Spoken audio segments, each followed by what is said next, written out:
all to the 19th edition of INFOCOM, India's top business technology leadership conference, bringing together one of the largest congregations of ICT professionals, corporate leaders, academics, visionaries, policymakers from across India and SAARC. The theme for INFOCOM 2020 is the next normal. The focus will be on building resilience and reimagining a world post-COVID-19, where we reshape our economies, our businesses, along with our lives and livelihoods. INFOCOM 2020 conference will provide a platform for various industry stalwarts and leaders to talk about the various strategies that organizations have adapted in this crisis and how they plan to make a comeback in the next normal. I thank all our sponsors for partnering us this year, and I thank the speakers joining in from across the globe. And most importantly, I thank all of you delegates for attending the INFOCOM 2020 virtual conference. In a short while from now, our esteemed Chief Guest, Honorable Chief Minister of West Bengal, Ms. Mamata Banerjee, will be joining us for the inaugural session, so please stay logged in. Now, we begin with the pre-inaugural session based on the theme of INFOCOM 2020, the next normal. And it is my privilege and honor to introduce the opening keynote speaker, Mr. Sanjay Gupta, who is the Country Manager and Vice President, Google India. Mr. Sanjay Gupta has had a career spanning nearly 3 decades, and he joins Google India as Country Manager and Vice President from Star and Disney India, where he was the Managing Director. During that time, he played a pivotal role in Star becoming the largest media company in India. He was instrumental in extending their traditional television content to digital consumers through Hotstar.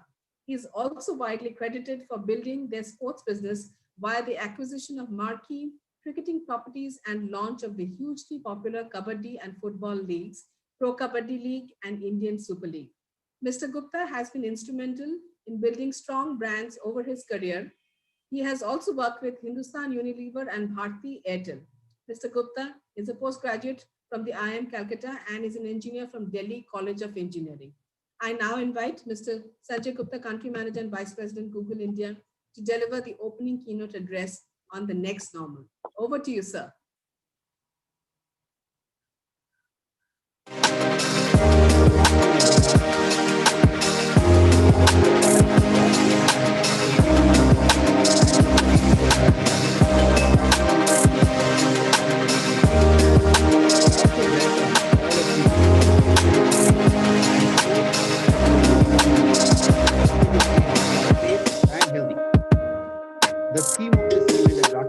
Couldn't be more timely and relevant. We are here to discuss the importance of digital adoption in these fast changing times. And right now, we're experiencing change like never before in our lives. Throughout 2020, we have felt not just the devastating health impact of the coronavirus, but also its broader impact on global, national, and local economies. In the April to June quarter, as all of you know, India's GDP shrank by 23.9%, the highest contraction ever in our country's history. And forecasting firms have revised India's growth downwards over the medium term from the pre-pandemic 6.5% to 4.5% over 2020 to 2025. But I believe the prognosis can be vastly different if we choose to make it so. We have seen amazing examples of resilience and compassion in response to the pandemic, from community organizations supporting those most in need to small businesses finding new ways to serve their customers, all in the most difficult of circumstances. We have seen people and businesses adapt, including, most strikingly, through the adoption of technology at a pace and scale without precedent in recent history. If I can say so, in some ways, in the past 10 months, we have squeezed in the potential changes of the next 10 years. Yes, the next 10 years. And as we reflect on that change, it brings to mind the famous Charles Darwin quote in which he says, "It is not the strongest of the species, nor the most intelligent that survives. It is the one that is most adaptable to change." Now, of course, despite this month's good news on vaccine, there is a long road ahead to bring the virus under control and rebuild for the future. But one thing is crystal clear.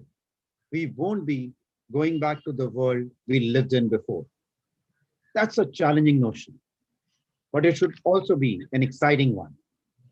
As Google CEO Sundar Pichai has said, times of challenge can lead to incredible moments of innovation. The global surge of digital adoption means we can bring more people into the growing digital economy. It gives us chance to expand access to information, services, and opportunity through technology, accelerating the progress we have made over the past few years and more. Take the simple metric of data consumption here in India. Back in 2014, monthly data consumption per Indian user was just a mere 86 MB. By 2018, that had risen to 8 GB, helped along actually by the steeply falling data prices. But in just in few months since COVID struck, monthly data consumption has soared to 14 GB per user per month, almost doubling versus 2018. India, as you already know, was already home to the world's second largest online population, with more than 500 million people online. Today, the digital economy is becoming more helpful and accessible. Digital services are playing a bigger role in people's lives. Our challenge, in fact, our responsibility, is to ensure that the role remains positive, that technology empowers, enables, and inspires new ideas in the post-COVID world. Already, we are beginning to see this positive transformation take place. Of the roughly 60 million small and medium enterprise in our country, many have started implementing digital payments, helping them reach new consumers, irrespective of their location. Online tools have been a boon in these times of social isolation. And those small businesses that have embraced digital are getting the results that they deserve. A great example of this is how our neighborhood Kirana stores have very quickly moved to communicating with customers via WhatsApp and have started accepting digital payments during the lockdown, offering safety and convenience to their customers. Many even put their inventory catalogs on Google Sheets to share with their customers in the absence of e-commerce options.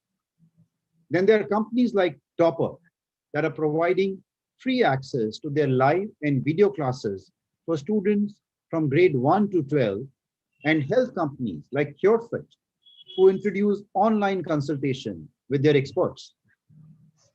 Maruti, as another example, recently announced that over the past 5 months during COVID-19, the contribution of inquiries via their digital channels has exceeded 33%, all thanks to the dealerships going digital.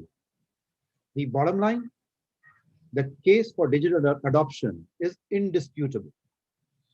We have seen an 88% year-on-year growth in consumers shopping directly from a website. The staggering rate at which customers have started using digital transactions is evident from the fact that it took over 3 years for UPI transactions to clock its first billion transactions per month in November of 2019, but has since, in less than a year, added another billion monthly transactions in October 2020. It is expected that UPI will be doing a billion transactions a day, by the end of 2022. We are used to digital payments growing, but the pandemic has truly supercharged the rate of adoption. And behind those raw figures, let's not forget, it's a story of greater financial inclusion and growing economic opportunity. There are other examples of technologies empowering social impact in the midst of this crisis. Video conferencing has seen a massive rise in usage in the context of education, with the pandemic forcing parents students, and educators to stay home, impacting close to 32 crore children across the country. Screens have provided both an alternative to physical school and a great source of learning in their own right, championed by amazing YouTube creators who run channels like Don't Memorize. It is hard to believe that until last year, parents would strictly limit their kids' screen time. But today, using smartphones and laptops is encouraged in every home. This to me has represented a radical shift in perception. Needless to say, not all families, not all parents can afford to pay for education online. With millions who are unable to gain access to smartphones and the internet, many parts of our society are left disadvantaged, and we collectively need to solve for that. Which is why YouTube is working to make more high quality content free. And we hope to continue to expand the, the options for people to learn online, including by meeting the demand for content in vernacular languages for more than 90% of Indians who speak a language, local language, other than English. When it comes to the many ways digital tools can enhance our progress beyond the pandemic, the list can keep going on and on. Whether it is the expansion of e-commerce volume helping people in rural India get vital goods, the threefold expansion in hiring for remote jobs, or the rapid strides we are making in AI today, there is a vast horizon of possibility for technology's role in our society.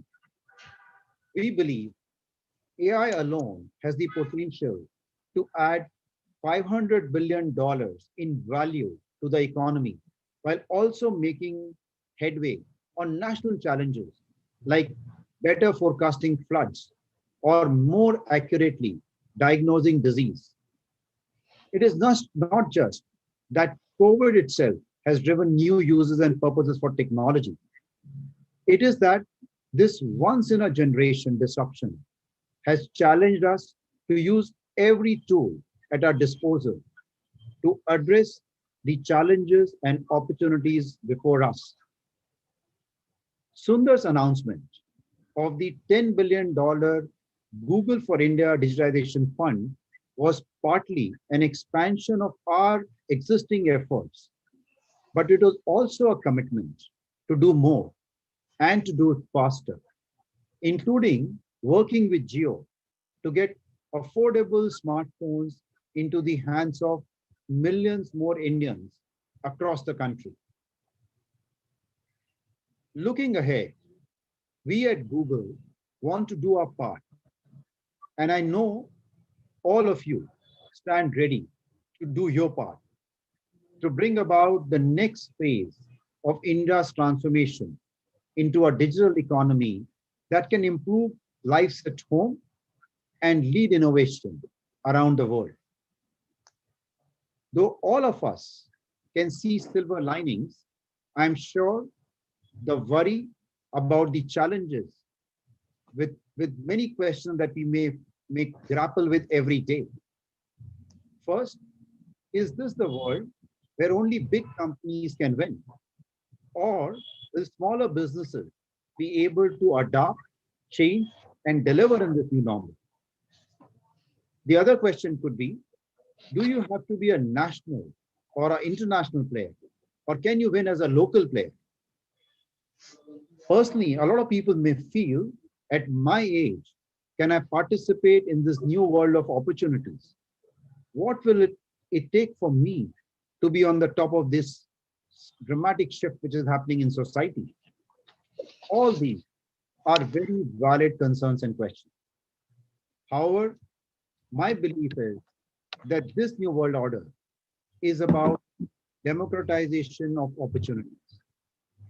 Any one of us, be it young or old, local or national or international, or small or big, can indeed succeed. This is the biggest opportunity of our lifetime in India. If we are bold, if we embrace this challenge, we can create value for ourselves, for our society, and for our country.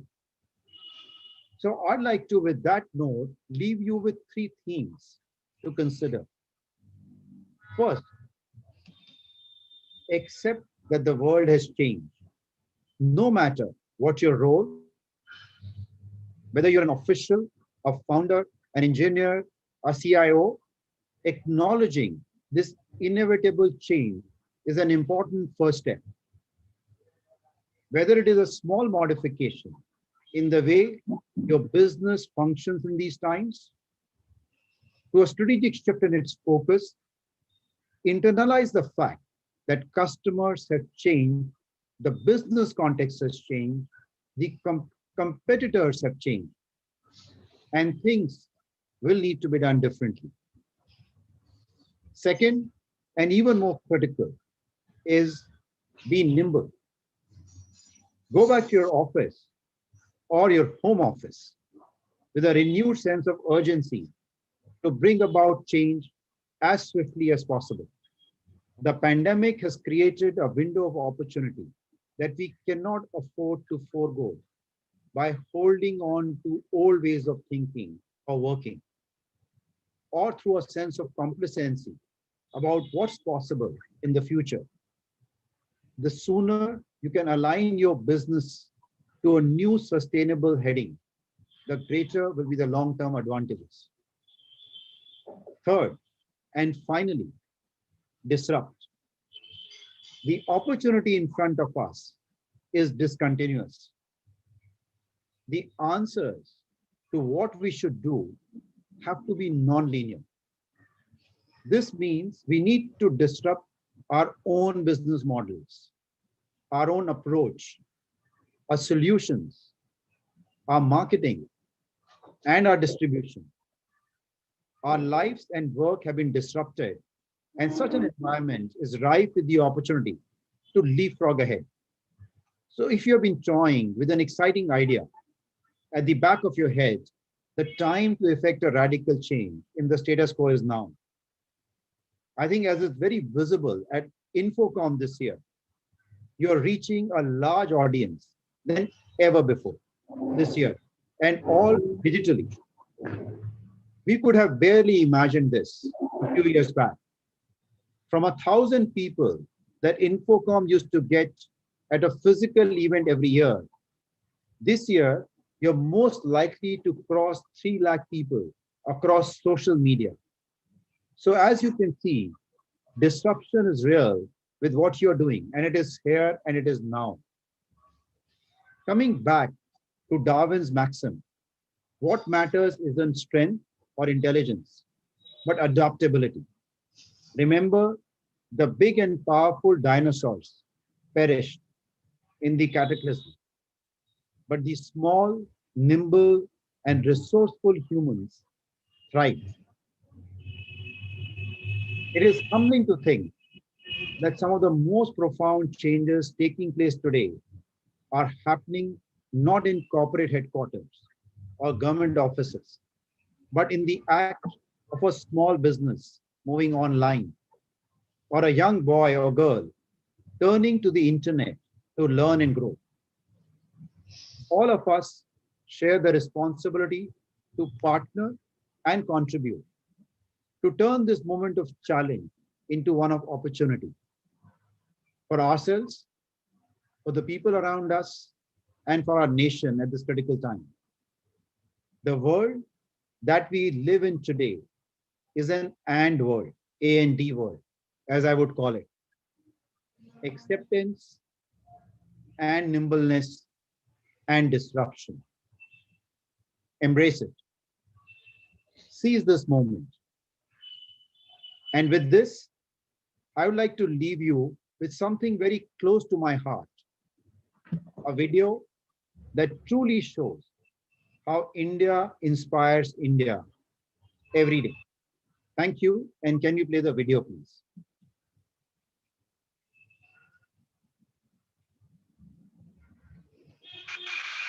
चलिए आपको ले चलता हूँ इस छोटे से शहर की सैर पे। कितनी शांति, कितना सुकून है यहाँ, भाग दौड़ से बिल्कुल दूर। राइट?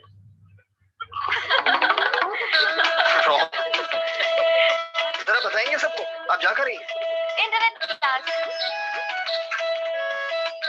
ये है इनकी इंटरनेट क्लास और ये है इस क्लास की टीचर परवीन बेगम। मैं एक इंटरनेट साथी हूँ, मैं इन सबको इंटरनेट यूज करना सिखाती हूँ। अच्छा, ये सब सीखने का फायदा कौन बताएगा? Reshma. Okay Google, lemon grass Padmavati internet साथी। ये है पद्मावती। इनके गांव में किसी ने लेमन ग्रास के बारे में सुना तक नहीं था, पर इंटरनेट की मदद से इन्होंने यहाँ लेमन ग्रास की फसल लहरा दी। आज देखिए, इनका लेमन ग्रास ऑयल एक से बढ़ के एक प्रोडक्ट में यूज होता है। और पद्मावती जी, आपकी इंस्पिरेशन? परवीन गारो। देखते ही देखते पद्मावती की जैसी कहानियों ने कई लोगों को इंस्पायर किया गजब की चीजें करने के, जैसे चन्ना पटना के रियाज अन्ना। ये मूर्तियां पूरी दुनिया में सिर्फ यही बनती है और इस सदियों पुरानी कला को सलामत रखने का इन्होंने एक नया तरीका सीखा। बस फिर क्या, आज ये मूर्तियां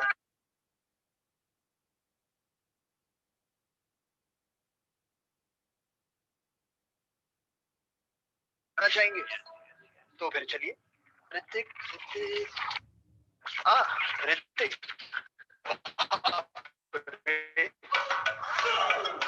ये ऋतिक बाबू भी आर्टिस्ट है, नेशनल लेवल मार्शल आर्टिस्ट, और ये अपने ताइक्वांडो की प्रैक्टिस करते हैं रेलवे स्टेशन पे। जी हाँ, रेलवे स्टेशन। पूछिए कैसे? पूछिए ऐसे। ऋतिक को नेशनल चैंपियन बना, world champion, sorry world champion. इसलिए ये रोज यहाँ आके इंटरनेशनल खिलाड़ियों की ट्रेनिंग वीडियोस देखते हैं। और ऋतिक जैसे लोगों को देख के और भी लोग इंस्पायर होते हैं। कुछ पढ़ने आते हैं, कुछ पढ़ाने, कुछ आते हैं मनोरंजन के, और कुछ आते हैं दुनिया बदलने। Meet Girija and Vaishnav, app developers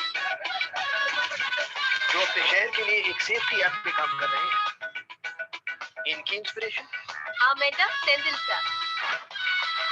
Senthil Kumar, entrepreneur, teacher, पर सबसे पहले एक कोडर जिन्होंने गर्भवती महिलाओं के लिए एक हेल्थ ऐप बनाया है। In the village, it is impossible for pregnant women to go to the hospital, which is 20 kilometers away. I use code to make certain devices and apps that bring the hospital to them in this crucial time.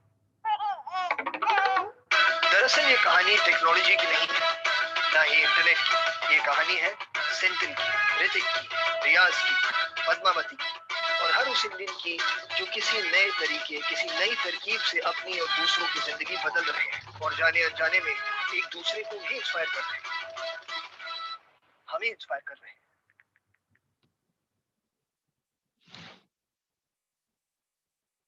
So thank you once again. I really wish a really big INFOCOM 2020 of next 3 days, very good session.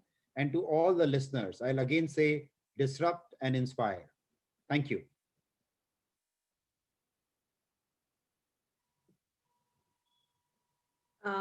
Thank you, Mr. Gupta, for that keynote address. We are really grateful that you could join us today. In a short while from now, the Honorable Chief Minister will be joining in. So give us a couple of minutes and she will be joining in sometime. You can also post your questions in the Q&A box.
state for INFOCOM 2020 is the Government of West Bengal Department of IT and Electronics, along with WEBL.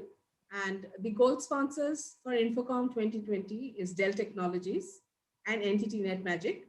The technology knowledge partner is Accenture. Co-host is STPI. Partner state is Government of Chhattisgarh. Education partner is JIS University. Career partner is EduGuy Career Predictive Test. We also have a couple of associate sponsors joining us, which is ACOP Systems, StarTech, Pinnacle Infotech, Krishi Vikash Shilpo Kendro, Macau's Infotech, Power Grid Corporation of India. We are also supported by association partners, which is SARC CCI, NASCOM, and CIO Club. We are having delegates join in from various SARC countries, which is from across Bangladesh, Sri Lanka, Nepal, Bhutan. And we also have a lot of delegates joining in from across India and also from West Bengal. The Honorable Chief Minister will be joining us in a short while from now, and we will be starting the session.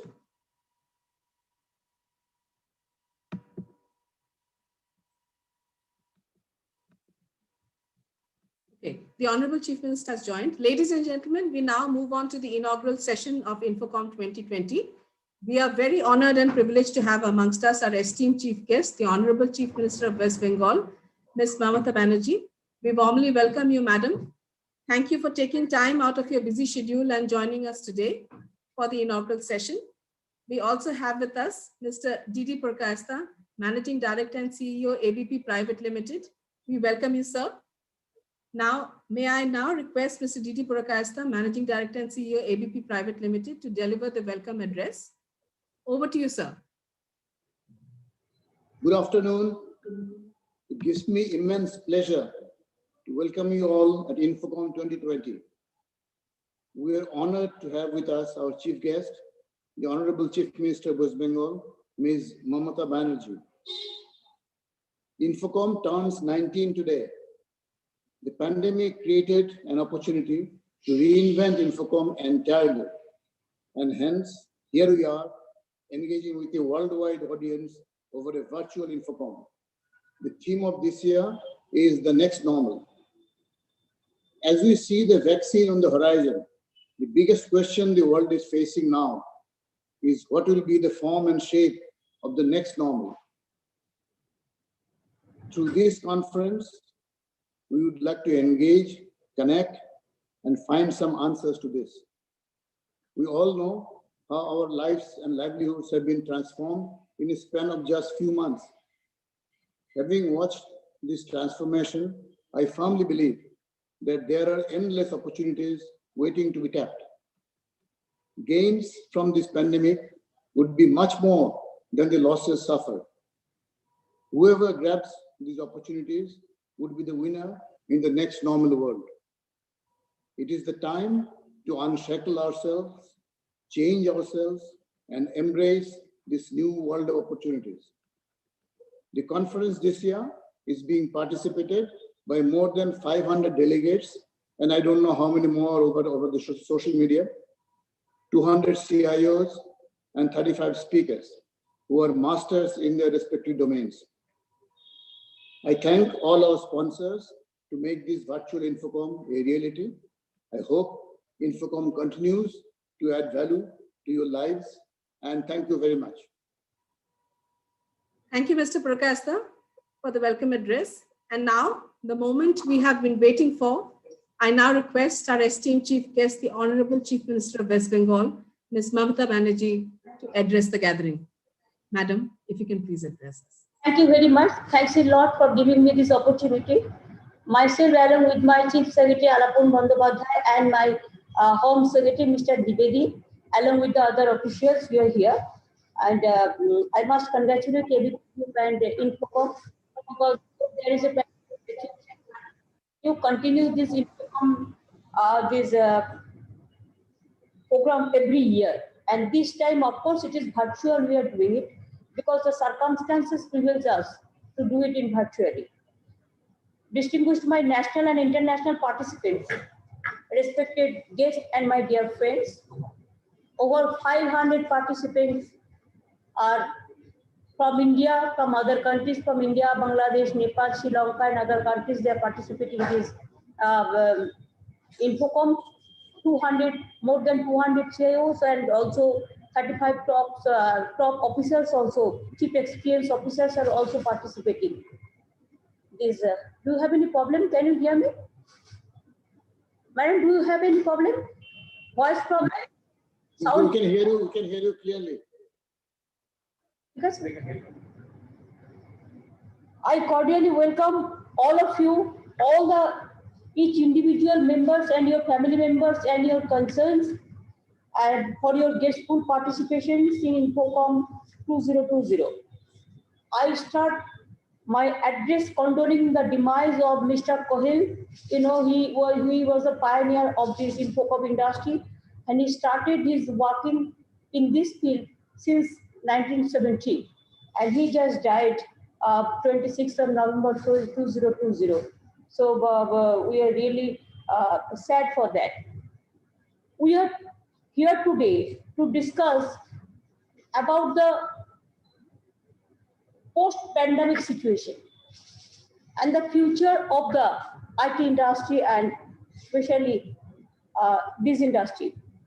আমি ABP গ্রুপকে নিশ্চয়ই ধন্যবাদ জানাবো, অভিনন্দন জানাবো যে এত সুন্দর একটা ইভেন্ট আপনারা অর্গানাইজ করছেন এই প্যান্ডামিক সিচুয়েশনের মধ্যে দিয়েও রেগুলারলি করে আপনারা এটাকে বাতিল করেননি। আমি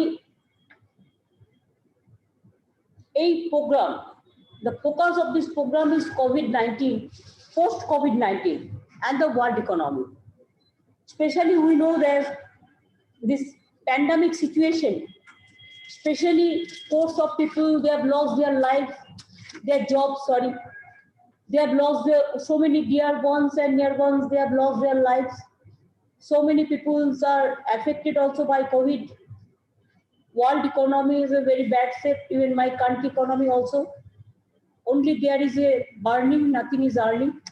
So in this situation also, I must tell that yes, always we have to depend the small scale industry and the unorganized sector also, because they used to deliver the goods from where at least we can earn some money.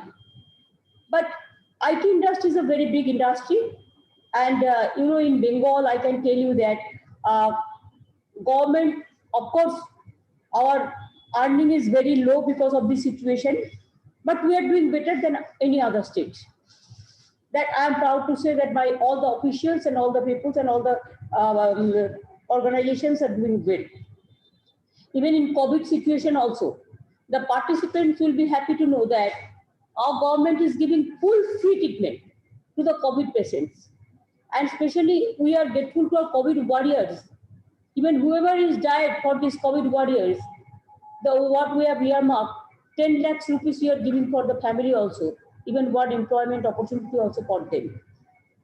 I feel that we believe that we have to win sometimes. We have to wait for the vaccine, but instead of waiting only for vaccine, there must be some long-term plan also. There must be some long-term plan, some mid-term plan, and some big, small-term plan, so that after the vaccine is available also, what we'll do? What will be the next? What is lost is lost. If the life is lost, everything is lost. If the business is lost, we have to survive. But how to survive? That we have to plan for that. We feel that we need to focus on the right priorities and create an environment of inclusive growth rather than polarization. Technology can be a great leveler. INFOCOM needs to discuss and show the way forward on how digital divide can be reduced and technology can facilitate growth and development at all levels. The post-COVID challenge, when the time comes, will be far more daunting and challenging. Now our enormous task of rebuilding our country and the economy after the pandemic. But we can surely do this because our commitment is our commitment.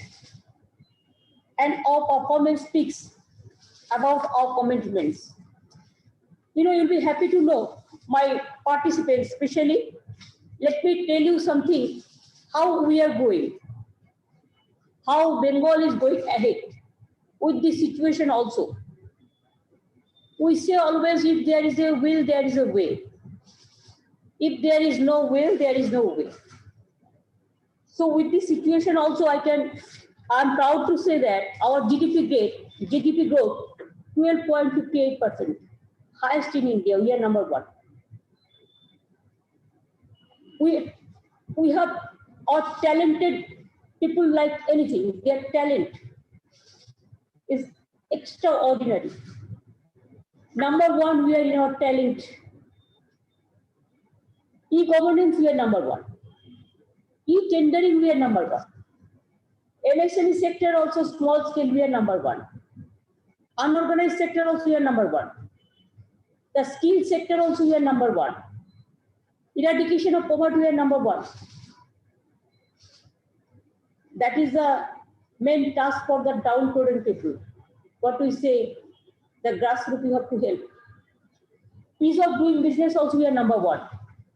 Now, since we are discussing about the focus on development of the IT sector, due to our continuous efforts, Bengal has the largest e-governance structure and platform in India and have become the home of all IT companies, nationally and globally. At present, about 1,500 IT companies working in Bengal. All the leading IT software companies like TCS, Wipro, Infosys, Cognizant, IBM, Erection, Capgemini, Tech Mahindra, Accenture, ITC Infotech, British Telecom, and so many IT sectors are working here.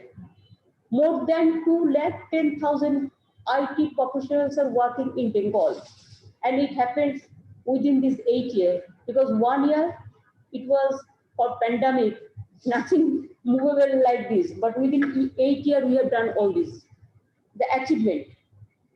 Now, if you see the company's growth, it is 133%.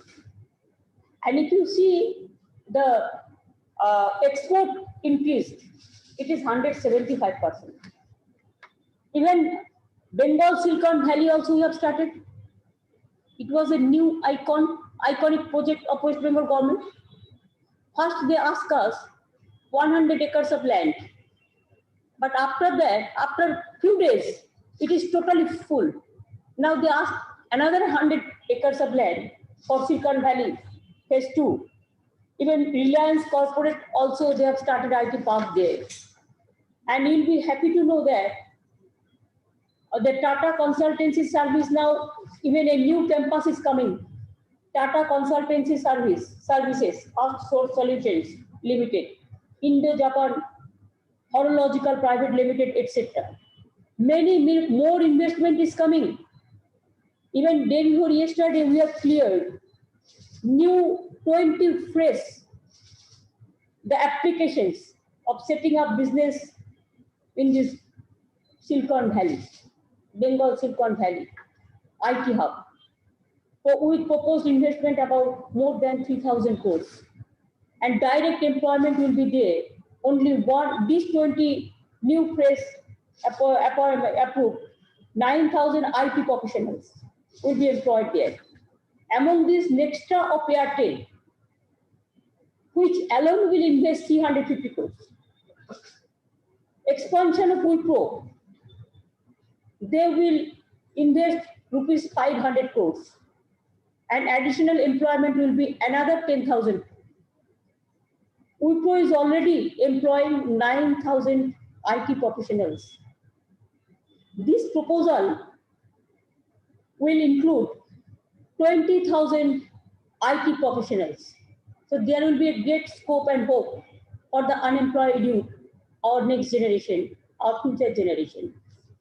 Now TCS, the largest IT company of India, today employs about 44,000 IT professionals in West Bengal.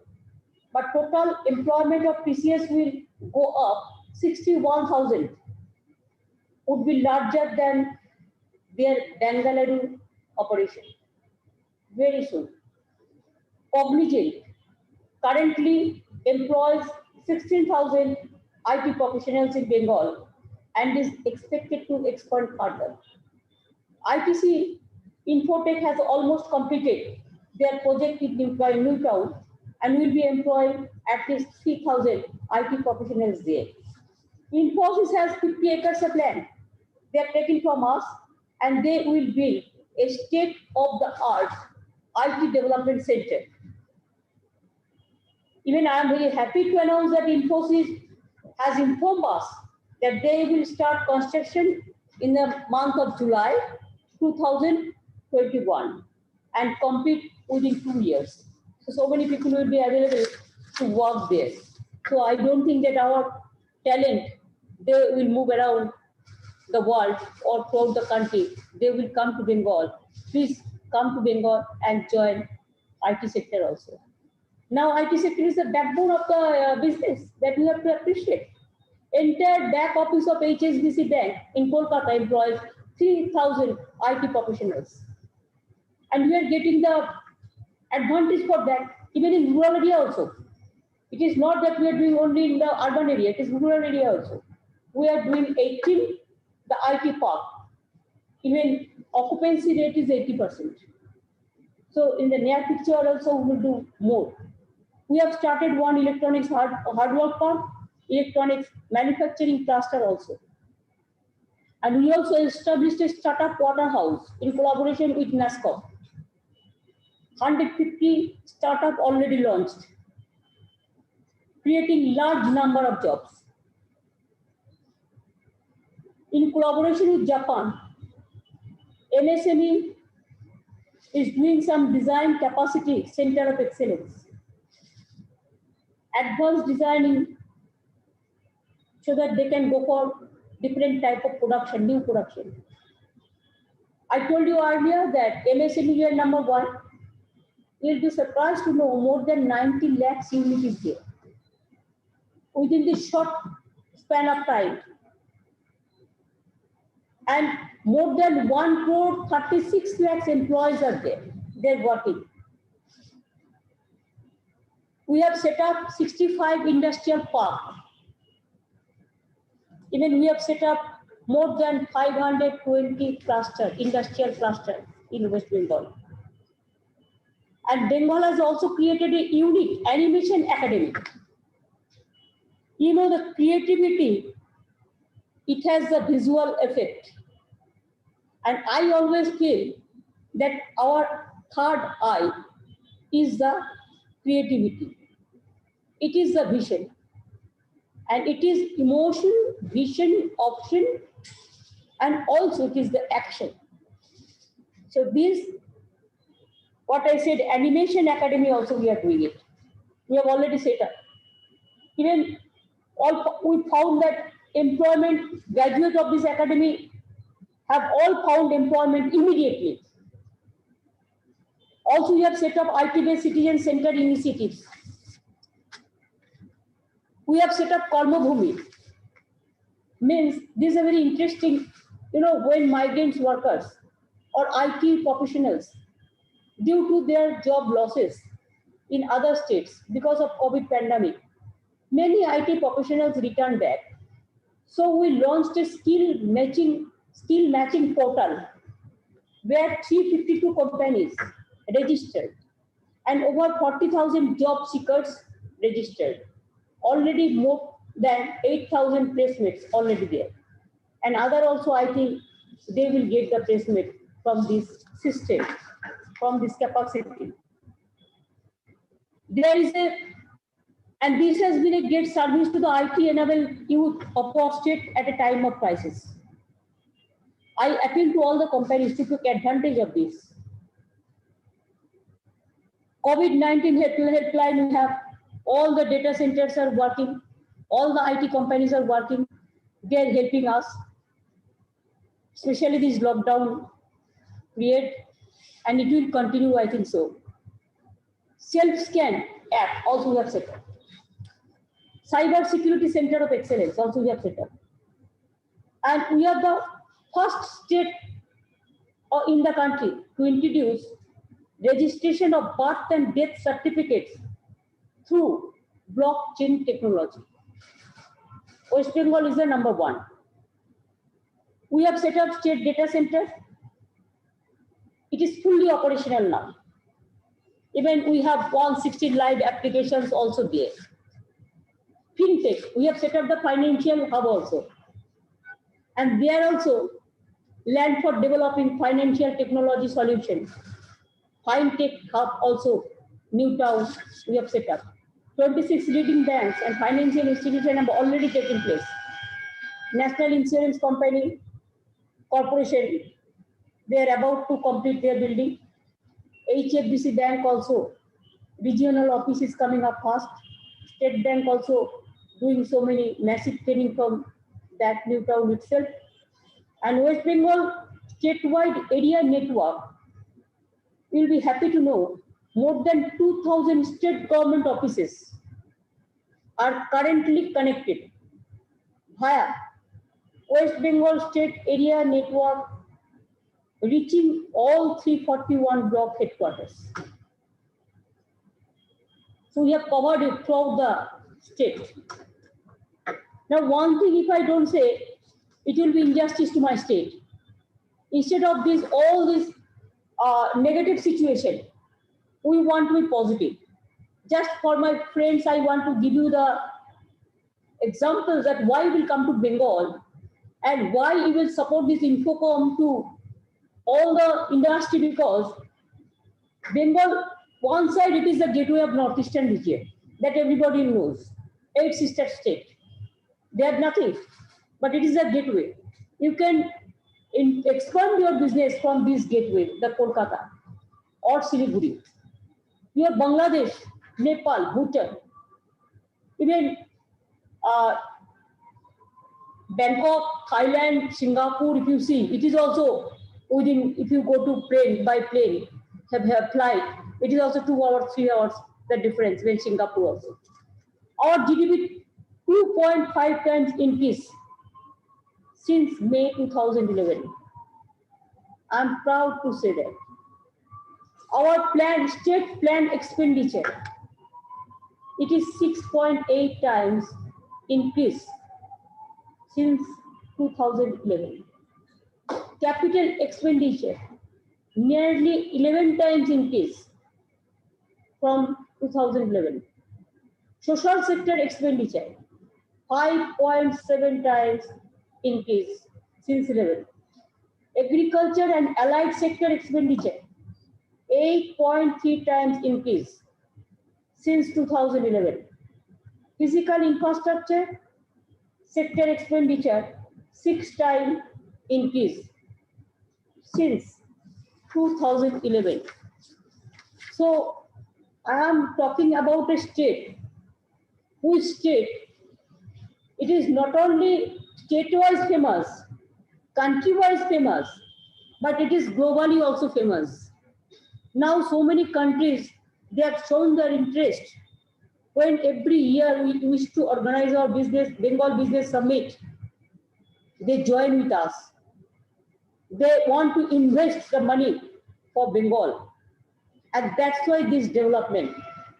And I think Bengal, what Bengal can do, what Bengal talent can do, what Bengal young generation can do, what Bengal students can do, even what Bengal industry can do, the others cannot think of even.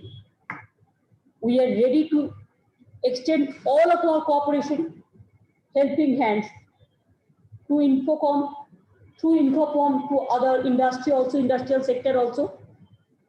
I think all of you will be with us, and pandemic will be over, but business will not be over. And please remember that, yes, the Happy New Year is coming, Merry Christmas is coming, I wish to convey my greetings to all of your family members, all of your countrymen.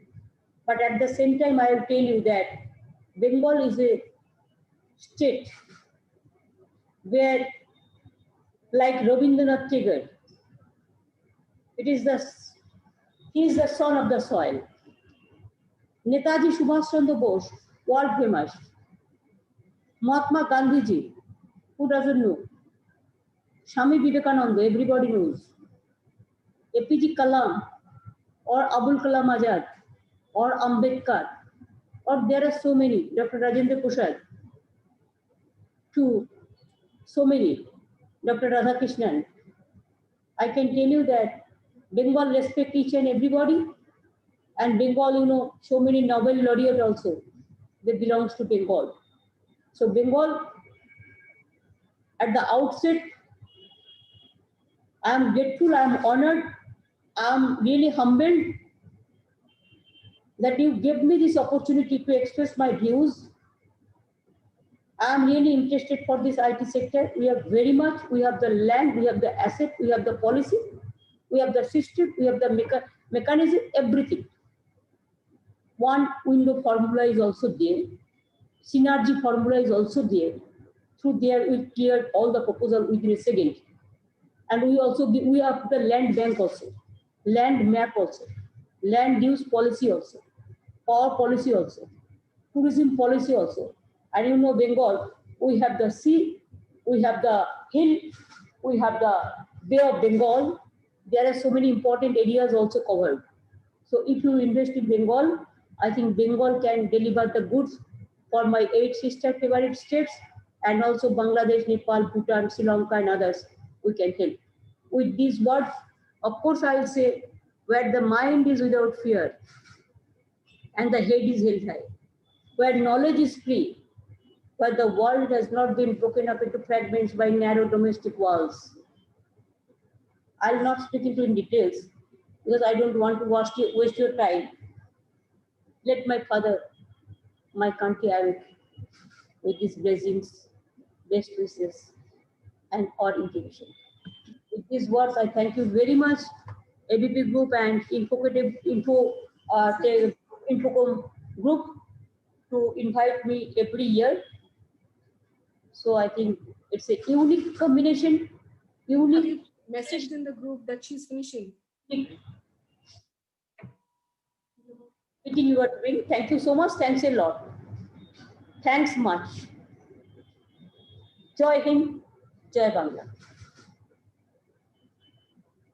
Thank you, ma'am, for joining us at INFOCOM 2020. It is our honor and privilege that you took time out from your busy schedule and joined us today. And we are much grateful for your participation every year. We really, really cherish every time that you've spent time with us at INFOCOM. And that brings us to the end of the inaugural session. Thank you so much for joining. We're grateful for you being here today. Thanks a lot. Thank you.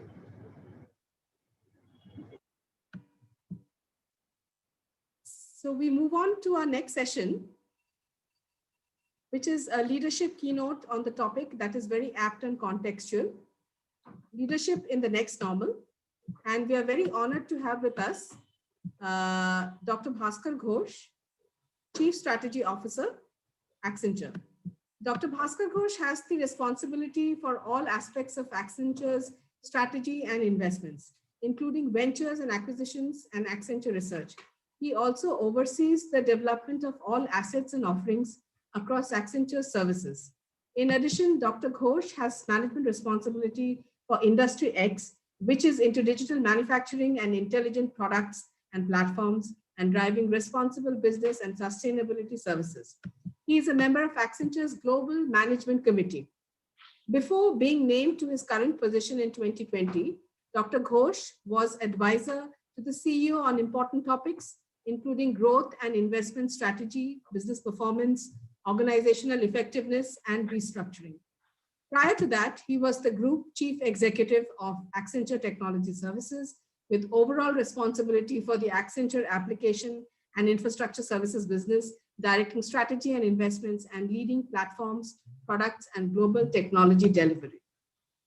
Dr. Ghosh serves as an independent director on the board of directors of Housing Development Finance Corporation Limited, which is HDFC, and he's also the chairman of its IT strategy committee and a member of its risk, audit, and governance committee. Before joining Accenture in 2003, Dr. Ghosh was the vice president and global head of IT infrastructure management services at Infosys. Early in his career, he held several senior positions with Philips in India, where he worked extensively with the consumer electronics industry. Dr. Ghosh holds a Bachelor of Science degree and a Master's degree in Business Administration from Calcutta University and a PhD in Business Management from Utkal University in India.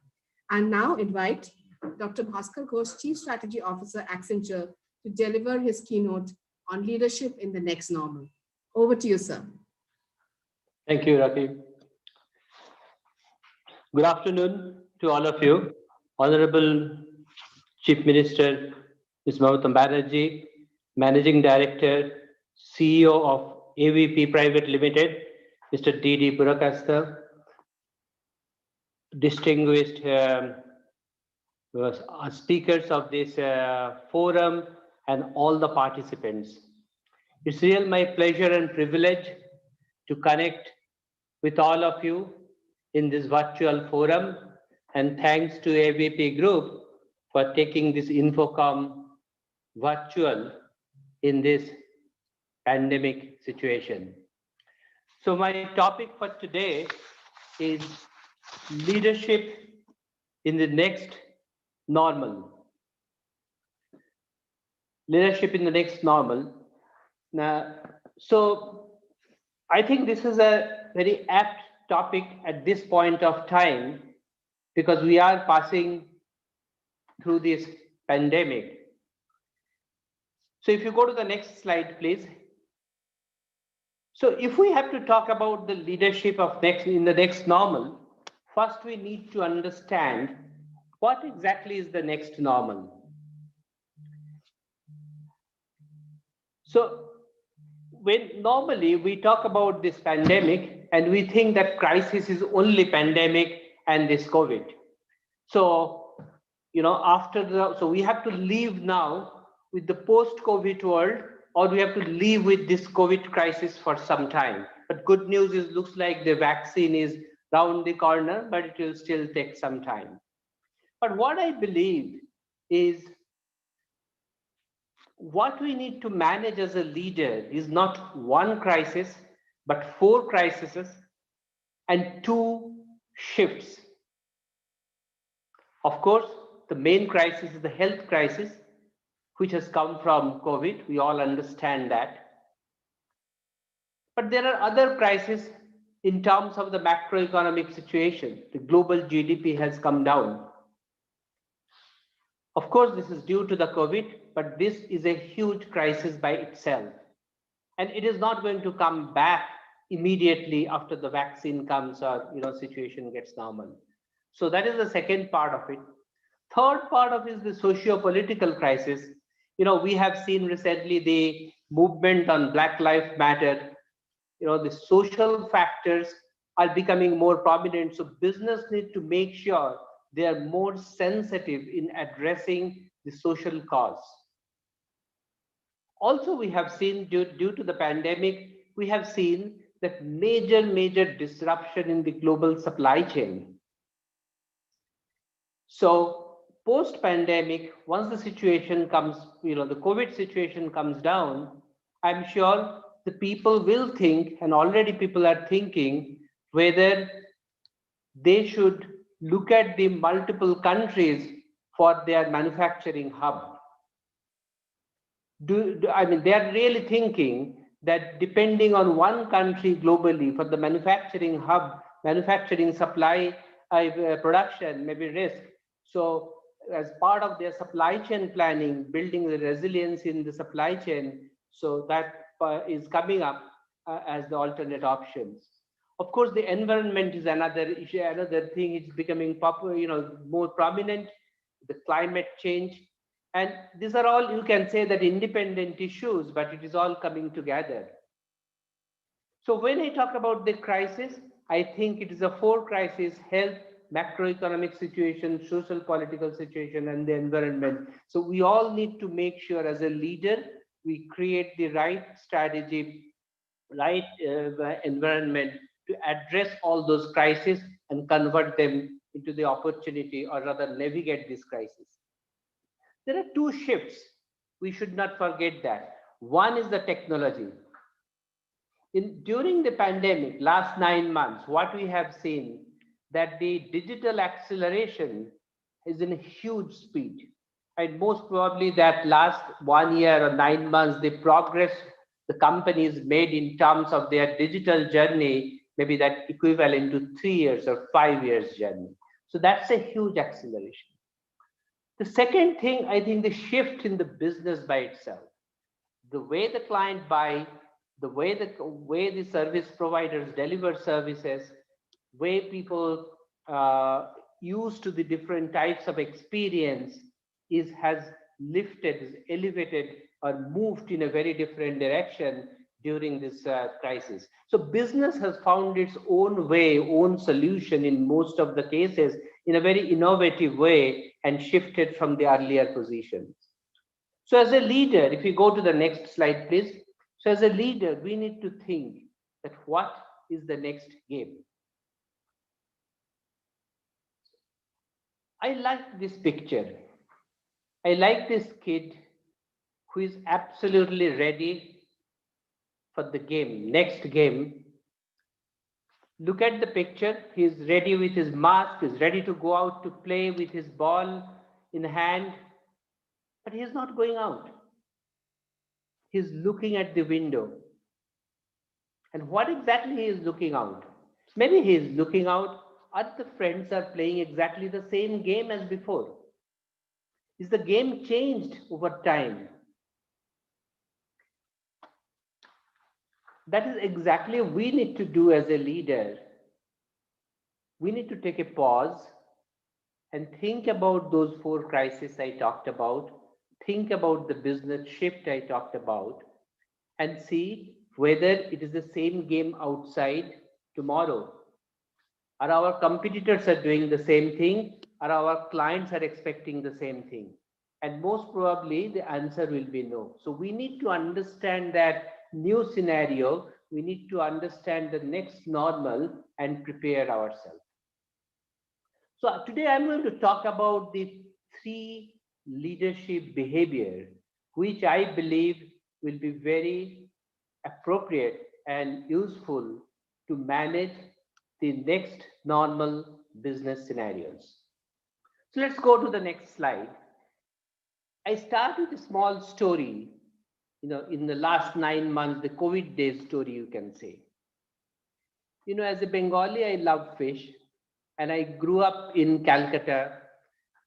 So I remember that when I was a small kid, every Sunday I used to go to fish market with my father. And he was expert. He used to buy fish, check the quality and buy and all. And now last 30 years, I am outside Kolkata. I live in Bangalore and many cities. But the habit of buying fish has not changed. It's still in the back of my mind that I have to go and check the fish and to buy. Of course, I'm not an expert. I don't check anything, but I still go and buy. And when this pandemic hit, slowly we started switching into this online buying. So first we switched to buying all the groceries and daily provisions. Then we started buying all the vegetables and everything to buy online. But buying fish online, that was a mental block for me. It was difficult. But then finally, when in mid-March there was a lockdown, I had no option. I had to switch to online store for buying fish. I was very skeptical, but I switched. And then what happened after a few weeks? After a few weeks, I found that I bought some fish and they mixed up. I ordered for some fish and they put some small fish, big fish, and all taking the higher price and so on and so on. So next day I was very angry with that. Thought that I'll call them and fire them and all. But there is no number to call them. So I started looking for alternate supplier, and there are many online shops available today. But when I was doing that, I got a call from the manager of that startup and said that so there was a problem in yesterday's delivery. We had a mix-up, and I'm canceling your order and refunding your amount, or I will send the fresh supply as per your order today. So I was happy. And for last 9 months, I have not looked for different vendor. So why I'm telling this story, I'm sure that many of you have experienced a similar thing in buying online. Why I'm telling this story, the two things, that when we buy, we have some concept of buying things that pandemic has forced us to switch. In Accenture, we sell professional services. We sell 40, $50 billion professional services every year. Every quarter, maybe 12, $15 billion sales. So when this pandemic came, the first, we were all thinking, can we really sell remotely such a large deals to our clients? What kind of training is required for our people? And of course, then we organize the training and other thing, and then we are confident that yes, we can do that. But then my bigger worry was that we will be able to sell, but can client buy this thing in this model? Because clients are used to buying, in a conference room, 3 hours meeting, we will go, client will come, and then there will be meeting, discussion, negotiation, they will be buy a $100 million deal. That is the way it works. But what we have learned in last 9 months, client has changed. They are also buying remotely. They are also buying in a different way. So if you go to the next slide. So in this world, in this new world, what we believe is that client experience has changed the way they buy services. And what is most important now is the building trust. Trust is always important, but it is more important in today's context as a leader. How we build trust? By building relationship a lot of time. We meet client. Earlier we used to meet client in a lunch, dinner, regular meeting, so on and so forth. Now I'm not meeting the client. We are not meeting the client, but still you have to build the relationship and you have to build the trust. So first lesson for me, and I will share that with all of you, as a leadership behavior in the next normal, we have to learn to develop trust, more trust with the client, to retain the client and grow the relationship and grow the business. Move on to the next slide, please. So second thing is the picture of a lot of technology you can see on the screen. So today, as I said, that in the last 9 months, technology has really accelerated. And today, tons of new technologies are available. In Accenture, every year we publish the technology vision, that what technology will come 4 to 5 years down the line. In 2013, we said that every business is a digital business. And as I said, in last 9 months, the digital journey for all the organization is accelerated at least by 3 to 5 years. And what we see today, tons of technologies are available for using effectively in the business, whether it is a blockchain, or it's a drone, or a AI, data, robotics, and so on and so forth. But art is using that technology effectively to create the right value. So I'll give you one more COVID story, in which I have observed in last 9 months from my at my home. The story is like this. My wife comes from Calcutta, from a small town near Calcutta, Chandannagar, and she grew up in a joint family. Very joint family, lot of brothers, sister, cousins, and it was very tightly integrated family.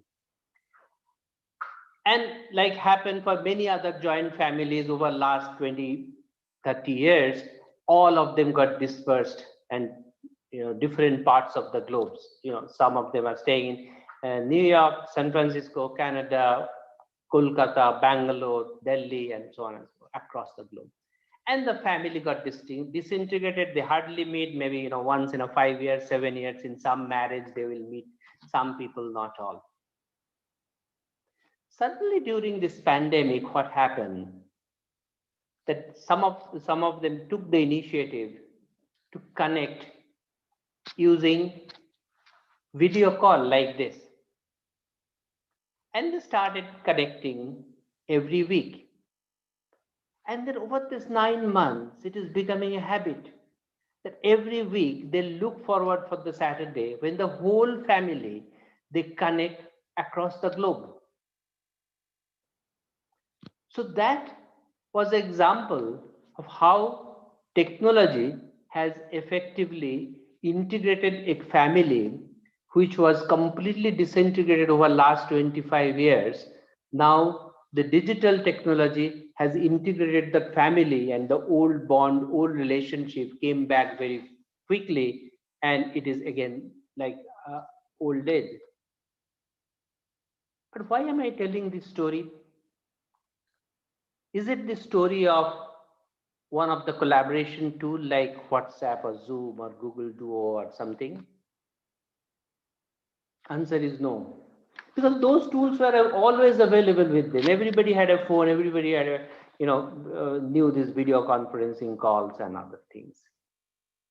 But the story is about how they unlock the untapped potential of the technology to create exponential value. So this is just an example that technology has got a potential, and you unlock that untapped potential to create exponential value for your business. In this case, for the family came back after 25 years. But for your business, for our business, we need to understand that whether it is a blockchain, whether it is artificial intelligence, or it is data or AI, robotics, how do we use that effectively to create that exponential value for the business? In Accenture, we have large number of people globally. We have 500,000 plus people globally, and we have a lot of technology people. But we also have a lot of people who are pure, consultant, functional expert, industry expert, and so on and so forth.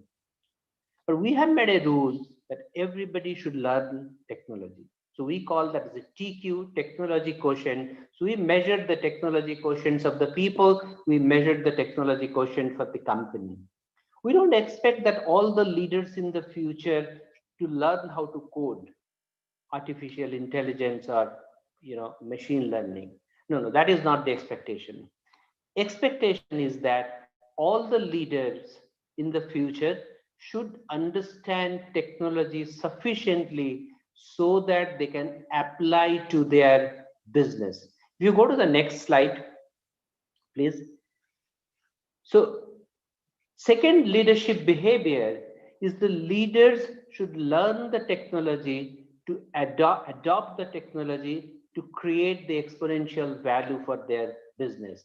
And this we feel is not only that IT is not only for this IT people, it is for all the leaders, whether you are in HR or you are in a sales or you are in a marketing or you are in a finance, whatever is your discipline, whatever is your business line, you need to make sure the leaders need to understand the base technology so that they can adopt technology successfully to create value for their business. So that was my second message. The first, what I said, is the trust. Second is that leader need to adopt technology. So let's move on to this third learning. Let's move to the next slide, please. So this, I'm sure that's very, very familiar picture to all of you. So this is about the talent. We all are familiar, like in Accenture story, that we have large number of people in India. Also, we have many offices in the cities in India. And today, after this pandemic, like many other companies, we completely switched to remote mode and working from home mode. And suddenly the office, which was, big office as a hall with a lot of people, it is becoming all picture in the screen. Now the question is, so what? Why do you need to why do you need to change the leadership style to manage the new workforce? The reason is very simple. First of all, that once we have moved the complete work from office to this, the dispersed working workforce, that has got many implications. Implications how you manage your team. The perception is that, as a leader, I should go to office and the people will be there in the office. I'm managing my work, whether it is IT work or sales work or any work. Now what is happening that the people may not be physically with you and you have to manage that.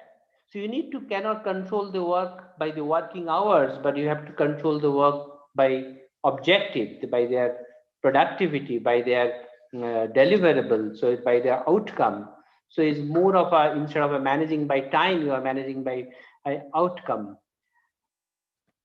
Implications are that when these people are in a different location, how do you continue to build the work culture? How do you motivate people, continue to motivate people, train people so that the workforce are equally effective? But we have seen that when we have moved, thousands of people home, actually productivity has gone up initially, and then there is some fatigue, but the overall productivity has gone up. But the point is, as a leader, one need to learn how to manage this workforce, continue to motivate this workforce, train this workforce there so that they are in this model. Now, the point is that after this COVID, after the vaccine comes, COVID disappears, what is going to happen? Are you all going to go back to this office? Or we are going to stay in this mode? So it will all depend on the different industry, different business, but I'm sure that it will be a hybrid model, most probably. Everything may not go back to the office. And if that happens, so one need to learn as a new manager, how do you manage this new situation? If you go to the next slide, please. So not only in the how you manage, in the talent life cycle, how do you recruit, how do you deploy, how do you compensate? So all aspects will come. I'll give one as example of how do you hire, how do you recruit. Like conventionally in Accenture, if I have a role open in Bangalore, so always that we recruit people in Bangalore, and or if we recruit people in other cities, we transfer them to Bangalore. So that is how we work. I'm sure that many companies work that way. But in the future, as a leader, one need to think that I can still recruit from the different parts of the globe, different parts of India, but do we really need to transfer them to Bangalore? May not be. So that will be a new thing. Again, as an employee perspective, if somebody is working in Kolkata, they may not be applying the job outside Kolkata if they do not want to relocate today. But tomorrow, maybe they should be able to apply for a job outside Kolkata, because they may be able to continue from their hometown. They can apply for a job in Mumbai, Delhi, Bangalore, or Singapore, or Malaysia, or Dubai. It's only 2 or 2.5 hours time zone difference. So it will be very, very different. But the point is, the manager in Singapore or manager in Dubai should think that when they recruit people, they have the larger talent pool and they should look outside their country, outside their cities. That is a mindset change. It will come slowly. It will not come one day, but I'm sure that in the future it will come. It will create that opportunity for all. And I'm sure as a leader in your area, you also think that how you adopt this mindset and open up the talent from a broader dimension. And also today that IT jobs in India are primarily in the metros like Kolkata, Bangalore, Delhi, Pune, and all, but not in the small towns in India. So maybe in the tomorrow's world, as the IT infrastructure and telecom infrastructure is getting stronger and stronger, it will be more job opening in outside the metro. So that will be a benefit. So there is a lot of opportunity. It may come. There will be a lot of change will happen in the way we think of talent in the future. So this 4 crises, as I said, but crisis will also create some opportunity for the people if we use that properly. But as a leader, we need to make sure we adopt this fact that it will not go back to the old status. So the next normal is we need to manage the new workforce. So if you go to the last slide. So I have talked about the four crises. Four crises are health, macroeconomic situation, socio-political situation, and environment. I talked about two shifts, the technology and business.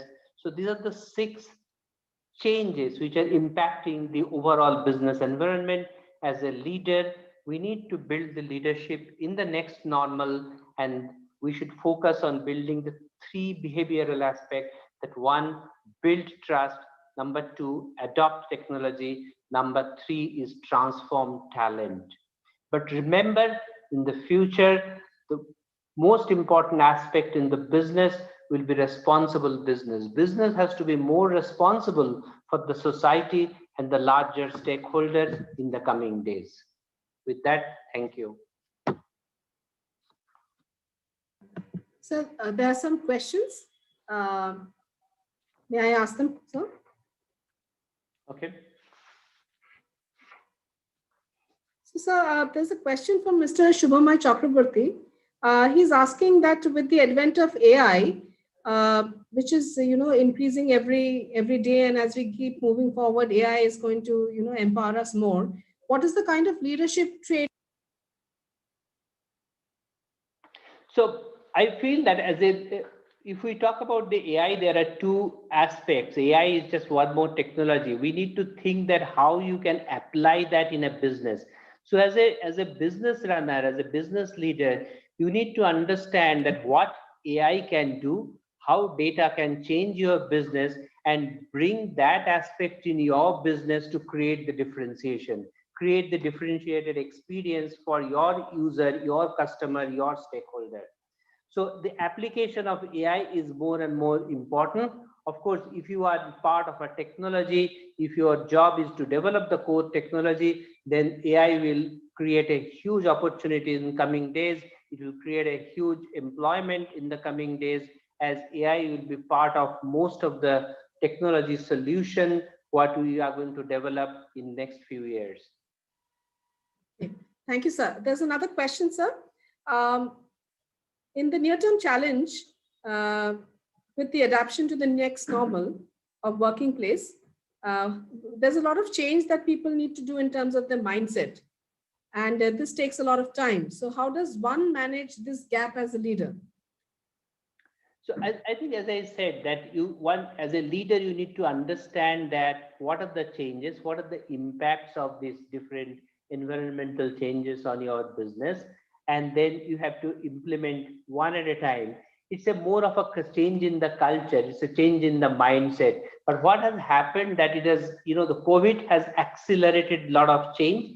Like what we are talking today is working from home. Can we, is the technology is new? No, technology is not new. We could have done that earlier also. Of course, there are some legal framework and other things, but a lot of things could have done earlier. But the point is, because of the COVID, that innovation has come, everybody has moved, and this opportunity has come. Now, the question is that, are you going to go back completely in the old? No, it will not happen, because there are a lot of new advantage will be there, that business benefit will drive the change. Only as a leader, we need to adopt. I'll give you one example of a business benefit. Like somebody asked a question on AI. Getting AI skilled people is very difficult. Is a high demand skill in the market. Not too many people available. So when we recruit people, if I get an AI people anywhere in within my time zone or near my time zone, I'll be happy to recruit them. So the question, that is a business opportunity in front of us. But as a leader, we need to accept that change and adopt that. So in short answer is that you need to understand with this change, how that create impact on your business, what is the business benefit, and make sure that we change our leadership, we are change our mindset of our leadership to adopt that change and take the, take the value of that change in your business. Okay, sir. Thank you, sir. There's another question. This is from Mr. Sanjay Prasad. He's asking, it would be great if Accenture TQWP is shared.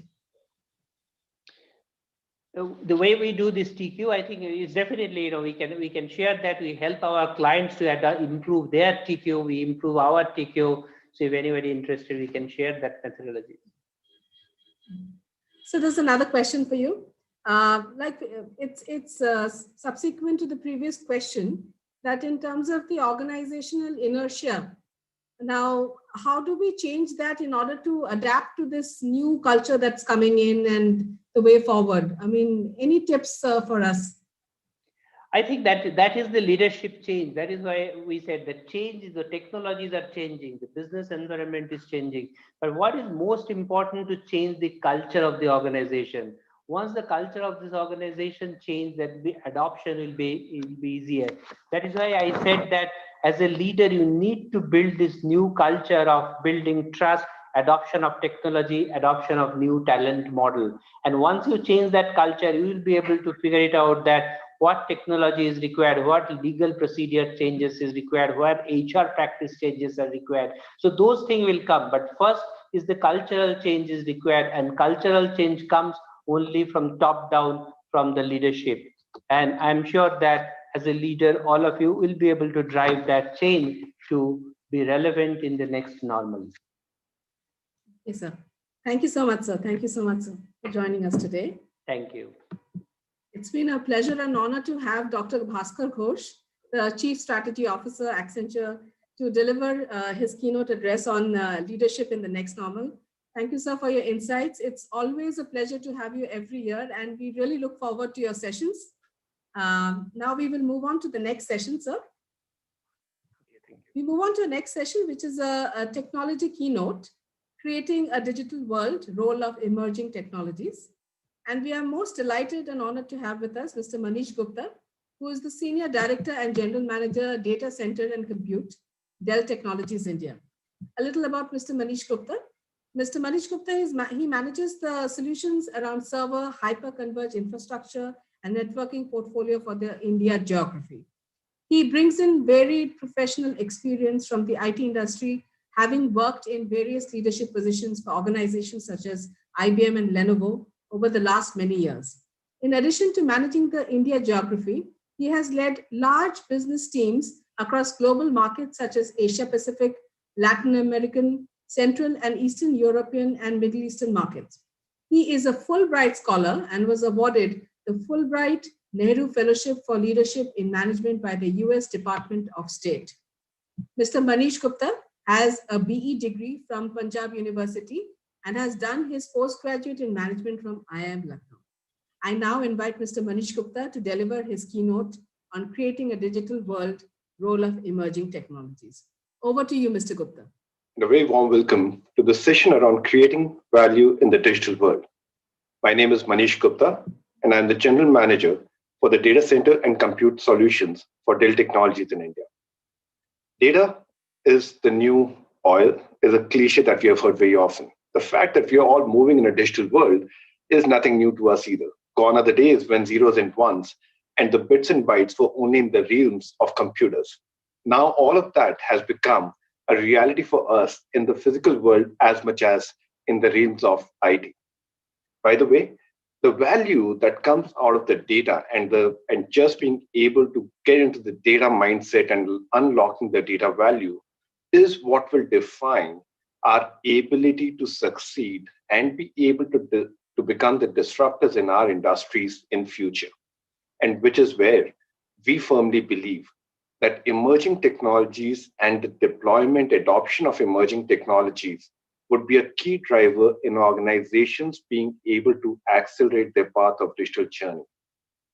The disruption that we have seen over the last couple of months in the form of pandemic has really taught all of us and a lot of the CIOs across India and the globe the value that remains in accelerating the progress on digital transformation, because that's the only way that we'll be able to create those new digital channels of engagement. We'll be able to empower the workforce. We'll be able to give workforce the granular access of data that they require so that productivity doesn't drop and business does not come to a standstill. I firmly believe that the CIO in an organization today is really fueling the entire innovation by bringing in the agility, by bringing those hyper efficient models that can only be based on unlocking the value of data, and which is exactly where we need to figure out what is that shiny next thing that will make this all a reality. In fact, we are looking at a myriad of technologies all around us. You're right, from IoT to blockchain to 5G to data center as a service, you name it. The big question is, which of these are most practical for what kind of use case? The other big question is, which of these technologies would really live to see another day and accelerate or allow us to get value from all of the data that we have and help us be the digitally transformed organization? Being in the technology industry, leading a lot of these innovations, we are in the prime spot to help answer some of these questions and make sense out of this conundrum, and which is precisely what we as Dell Technologies are trying to do. Now, if you look at the millions of customers that we engage with, we did the survey, which told us that, like all of us here in India and so many other customers globally, majority of them are really concerned about the fact about their ability to service and not be disrupted by their competitors in the coming few years. But equally, there are a lot of pilots that are going around in most of the IT organizations. 82% is the result of the survey that we had, where customers are deploying, organizations are deploying at least one or the other emerging technology in their IT environments to ensure that they accelerate the entire journey. Now, having said this, let's look at what are those top emerging technologies that are at the top of the mind of IT decision makers and the CIOs across the globe. If you look at the top five are, not surprisingly, the topmost is cybersecurity. Just given the fact that the security exposure area has increased so much more, and we are starting to see so many more instances that actually hurt at the core of the businesses. The second key one is IoT. Not surprising there again. Multi-cloud, which is more a strategy than just a destination. Artificial intelligence, just given the fact that there's so much of data, and AI is possibly the only path by which organizations can make sense of all of that data. And the fifth one is clearly compute-centric architectures. And this goes back to building the modern, flexible, modular architectures that will be able to take advantage of all the new innovations that are happening.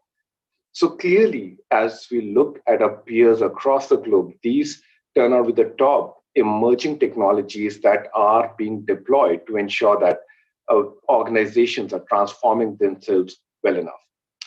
Let me now try and paint a picture of where the investments are happening globally. And some of the examples, we know the market is really booming in terms of IT investment, given the fact that it is core now for organizations to innovate.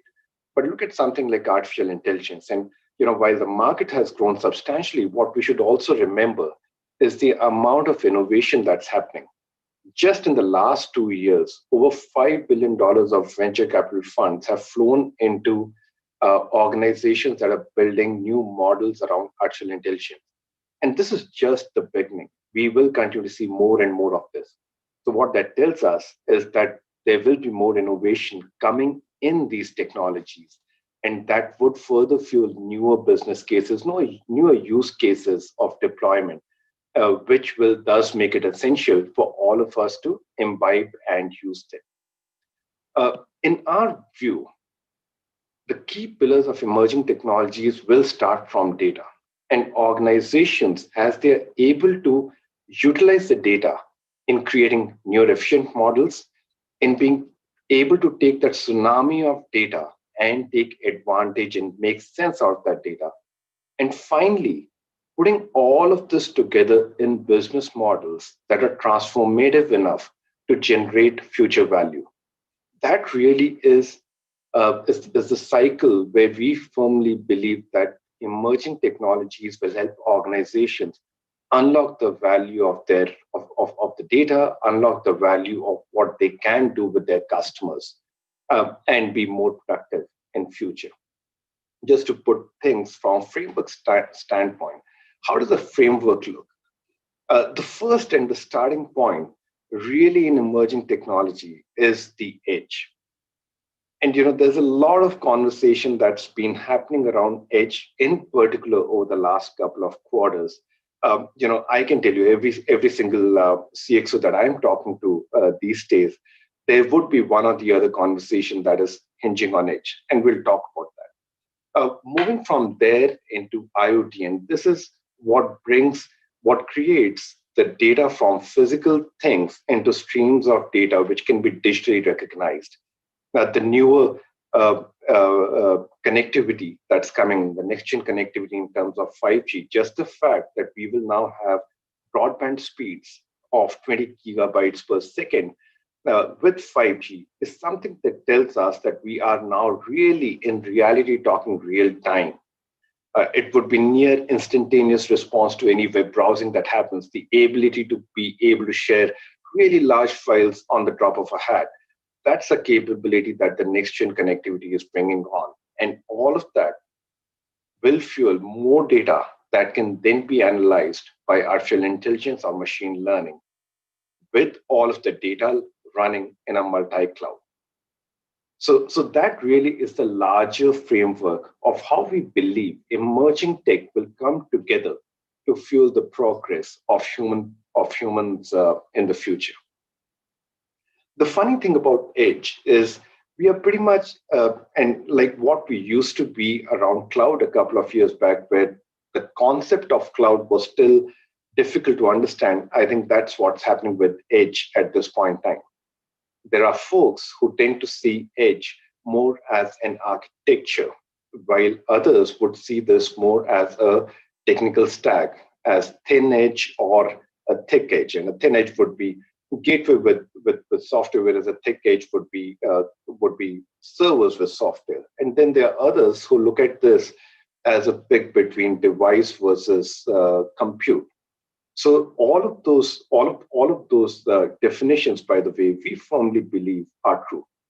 But the value of edge is not in what edge is, but what can edge be used to deliver. And that strategy is what will differentiate organizations that are able to use edge to get an edge in the end, or organizations who will still struggle to figure out what exactly they are looking at edge to deliver. In reality, edge is really allowing machines and things to communicate with the digital services. That, in my mind, is a very, very good definition of what edge is able to do. One size ain't gonna go fit everyone in the world. So which is where it'll be important that organizations and the CIOs are able to decide what exactly would be their edge strategy. What is the end goal that they're looking at getting from edge? And basis that they go and define the architectures, they go and define what kind of devices or compute architectures are they going to go use to make that a reality.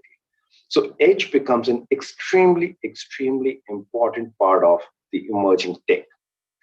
The second piece is really IoT.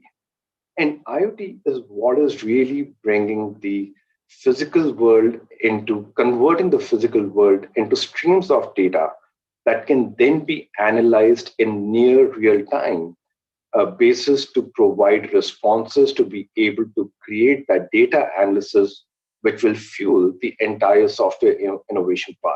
Mm-hmm. So IoT is that extremely important piece, which is allowing humans and devices to go interact with the digital world. And a strategy around IoT working in conjunction with edge is what will create those humongous streams of data. Just to put things in perspective and coming with the next gen connectivity, mobile data is expected to grow by 800% in the next 3 to 4 years. And 45%, that's nearly half of that data, is expected to reside on edge. So edge and IoT working in conjunction to bring this data deluge, which can then be harnessed as information and as analysis or something that can be acted upon, is going to be supremely critical. I spoke about the fact that next-gen technologies on connectivity are going to be extremely critical. Now, imagine 5G would allow 1,000 more devices to connect as compared to 4G per meter. That really is the power of what we are talking about. Now, as you're able to get so many more devices connected, as you're able to get so much more information coming in from those devices, be it the mobile data, be it the data from machines, be it the data from devices, all of that allows the data to come in a coherent manner, right to the edge, from the edge to core, and from core to cloud. And that's what's bringing a unification of all of these technologies that will fuel further innovation. Moving on, and AI to me is quite an oxymoron. And the reason I make this statement is because while this is at the top of the hype curve right now, in reality, this as a term was coined over 50 years back. The fact that AI is now at the forefront of innovation is because you have the fuel in terms of data, you have the engine in terms of compute capabilities, either through CPU or through the accelerators like FPGAs and IPUs and GPUs. And finally, you have the brain in terms of the advanced algorithms that are now available. More importantly, however, the fact that AI models become better and better as you go and throw more data into them makes them far more reliable, and which is where organizations need to have a clear strategy, and they need to know that they'll be able to build on their success. With this entire conversation happening around singularity, there's a futurists are also predicting that we'll have, there are predictions about 9 years or 10 years, you would have scenario where AI would be able to pass the Turing test. Now, I'm no futurist, and I don't think that's what we're looking for here, but what that really expresses or what that really brings to table is the fact that the advances in technology around AI are so strong. They are making things possible today that were outside the realms of imagination. So wrapping this all up, these technologies, right from edge to edge and IoT working together using the next-gen connectivity, along with artificial intelligence with data residing on multi-cloud, is the virtuous cycle, is the combination of technologies which we believe is going to really further the acceleration into the digital journey. Now, the reality also is that all of this is not as simple as it sounds. The biggest challenge that organizations that we engage with, and there are millions of those across the globe, CIOs typically would find, and the biggest challenge has been to bring skills in terms of people skills, in terms of technical skills, so that they are able to learn and deploy the new age technologies. But as that happens, equally, we've got to remember that there are legacy systems, there are tools, there are processes which are currently in deployment. So how do you bring these two things, these two worlds together? And that's really the big complexity. The complexity of working, bringing the old and the new tech together with the skills that do not exist in plenty today. Working at timelines that are really short, and the data that's ever growing, by the way, and it is growing in multiple forms. It's not just one structured data that is growing. You've got multiple streams of unstructured data that is coming in, and newer forms of data that continue to emerge every single time. So those are the challenges that we are that we are all grappling. But remember, as an organization, Dell Technologies has been able to transform itself. And we are working with so many customers in their journey of transformation and supporting them in the process. What we have realized these are the 5 key things that any organization needs to focus on over and above focusing on the digital transformation or IT transformation or workforce or security. First is now is the time to invest in emerging tech. Investing now would give you time to understand, to learn, and to develop skills. Number 2 is the buy-in across the organization is critical, right from the top to the bottom, and everyone who exists in between. Clearly, if you do not think about about the digital, about the data first mindset, or unlocking the value of data, deploying some of these emerging technologies would not help anywhere. So it really needs to start with strategy. It needs to start with getting the buy-in and also simplifying your entire stack. You heard me talk about legacy technologies and the fact that you'll have to go marry those with the newer technologies, which is where it becomes important to create a stack within the organization, which is modern, which is flexible, which is modular, which comes with a data-first approach, and thus can integrate the newer technologies that much more better and faster. And all of this strategy needs to be built for results, which have to be identified, where the entire energy of the organization needs to be focused on. Needless to say, this is all going to run in a multi-cloud world. So let me just recuperate what we spoke about. Invest now, ensure that the organization is aligned, ensure that data first is the mindset across, simplify your stack, and be very focused on what the results need to be. As we look at this, the priorities have to start today. How do you transform? How does one work to create a team of partners who understand this entire transformation journey? How do you go invest in new skills and technology and use an approach that's been proven over a period of time? That is precisely what will bring in the agility. That's exactly what will bring in the ability to successfully transform yourself to create value for the organization in the longer term. And that's exactly the approach that I know all of us are working towards. Being an organization that's been working around this across so many countries with so many customers, we have been extremely focused in, number one, creating skills within our organization. We have an army of subject matter experts on a lot of these technologies that I spoke to you just now. And we would be extremely happy to bring those resources to come and engage with you. I would strongly urge you, as you go through this journey and as you define your strategic partners, we would love to be one of those.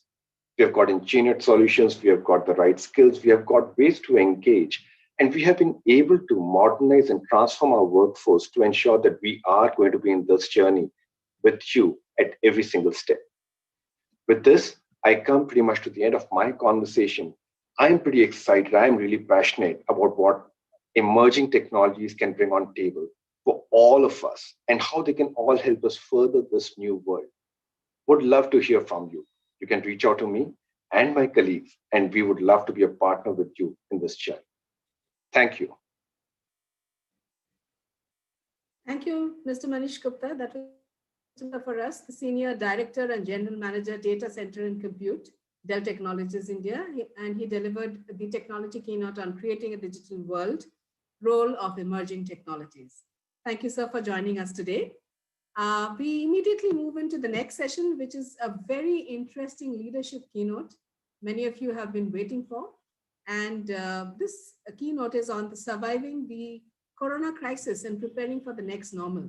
And our keynote speaker is joining in all the way from Europe, from Belgium. And she's a very dear friend of mine, Miss Nancy Rademacher.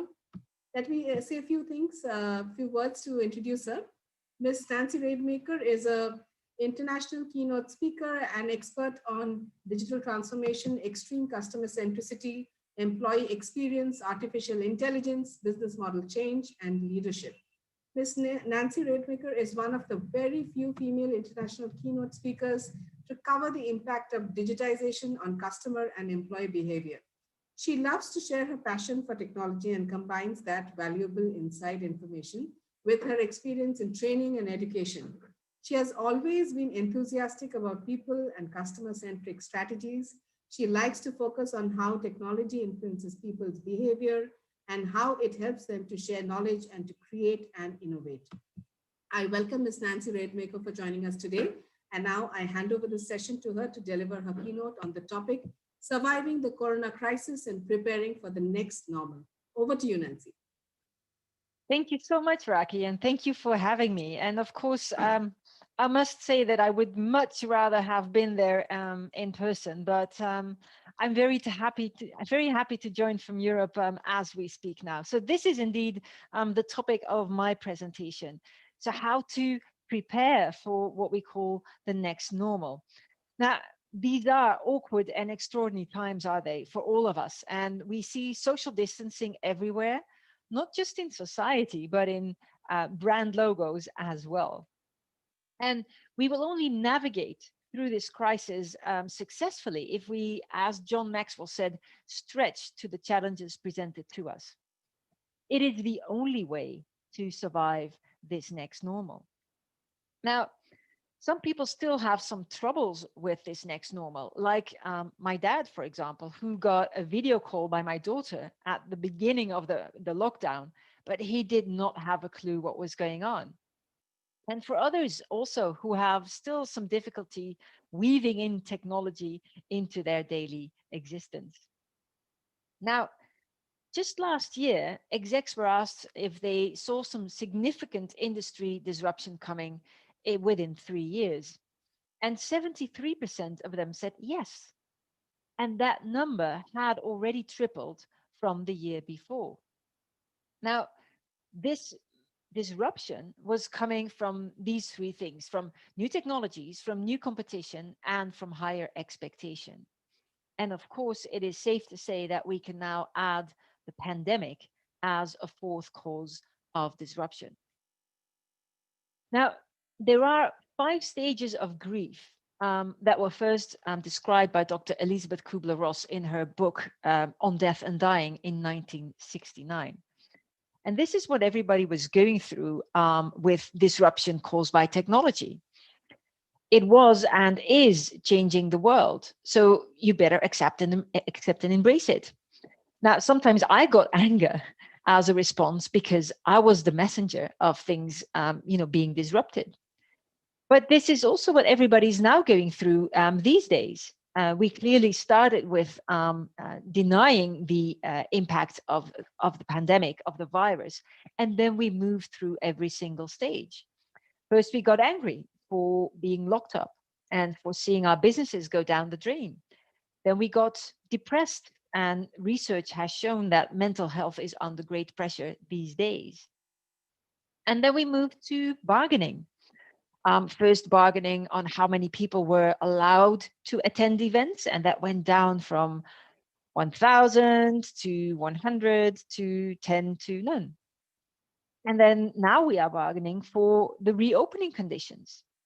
And I must say, some of us may have already reached this stage of acceptance, of embracing this, but most of us still have a long way to go. And so I always talked about having to innovate at 3 levels at the same time. So the now, the next, and the beyond. And it was all about improving the now. So improving your current business model. It was about creating the next. So looking for new business models and new markets, what old school marketing would call diversification. And then finally was looking at the beyond, basically daring to look ahead like 5, 10 to 15 years from now, figuring out what is going on there that might disrupt you, and then work your way back to the now to find out what you need to start doing now in order to get there.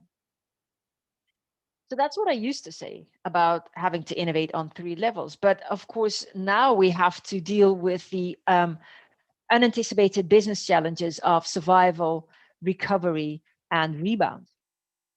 And I do think that economic recovery will take this shape will take this U shape because we have a longer recession, so to speak, followed by a gradual recovery. And needless to say that strategy planning and market engagement will be different in each of these eras. Now, what has the crisis brought about? First of all, of course, it's about economic hibernation. Currently, this is still being compensated for by governments. So the shock, so to speak, is still regarded as being temporary. Next, we see globalization on the a downturn of globalization. Now, some say that this was already heading in reverse prior to the pandemic, but for sure, it will be reinforced by the coronavirus. And businesses will have to rethink their supply chains.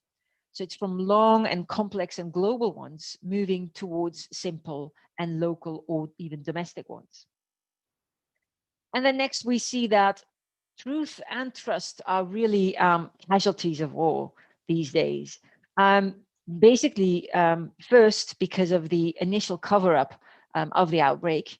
And then after that, because we see a lot of misinformation, really unprecedented misinformation, with a lot of malign people and so-called experts on social media telling all kinds of fake stories. And then we also had, of course, conspiracy theories as well. So building, and I would say rebuilding trust, is a big task for governments, but equally your customers want you to be trustworthy as well. And then finally, of course, we've seen this complete shift to remote work. And so that's why we are doing this virtual conference at the moment. And we won't see this go away very quickly. I must say the myth that some jobs could not possibly be carried out remotely proved not to be true. We see doctors doing virtual consultations, even if they said prior to the pandemic that this was not possible. We see education go fully remote. And so now video conferencing is being forced upon us, but because this is so easy and intuitive, I think that maybe a more permanent shift will take place. And that will mean that you can basically work for any company out there, and that co-location is no longer necessary. And so I think it's safe to say that distributed teams, geographically distributed teams also, will be the next normal. Now, things that would have taken a year have now, or maybe 2 or 3 years, have now come about in just a few weeks or months. So the question here is, of course, do you bend or break? So I think resilience will be at the forefront of every strategy, yet it is agility that will ensure competitiveness and an ability to respond to the unexpected. You need to constantly adapt to the changes around you and to the changes in your customers' needs and your customers' behavior. So keeping an eye on the customer is going to be very crucial once more in the next normal. Now, whenever I talked about digital earlier, I always talked about the 5 digital ages. And just a few months ago, we were firmly in the augmented age with AI at its core. Yet we were on the cusp of entering the age of well-being. And the pandemic has truly accelerated this evolution. And it is safe to say that we have now entered this age of well-being at lightning speed. And so what is this well-being about? Well, of course, it's about our physical well-being. It is also about our mental well-being. And this is under great pressure these days, as research has shown. But it is also about our social well-being. And there it is mostly about inclusion. So everybody can feel included. And then it's also about our financial well-being. And again, in this space, it is about inclusion, financial well-being for everybody. And we already saw some initiatives prior to the pandemic, like, for example, micro-lending and universal basic income.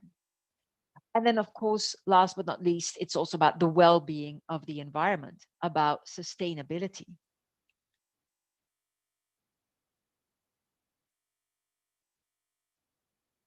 And our behavior has changed because of all these previous digital ages. And by the way, every single digital age built on the previous one. So some people say that humans don't change, but I believe that we have. And I always like to use the 5I model of the changed human. These are 5 characteristics to us humans that have either become more prominent or are fully new because of all these digital ages. So we've become much more informed. There's already more than 4.5 billion of us on the internet and more than 5 billion of us on a mobile phone. And that does mean that we have this kind of information overload all the time. We've also become much more individualistic. We've literally put ourselves in the center of our own universes as a customer. And so every company needs to be fully focused on the customer because of that. We've also become much more impatient. We want everything and we want it now.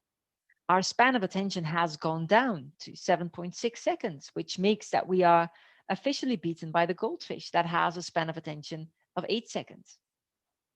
And then we've also become much more intuitive. Now, what do I mean by that? Basically, our brain consists of these two pieces, our rational piece and our intuitive piece or emotional brain, which is, by the way, 40 times faster than the rational one.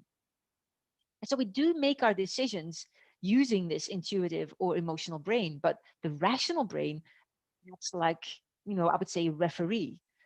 But now, because we are so fully overloaded with information, and because we are so emotional about, the current crisis, we let our emotions speak versus our ratio even more.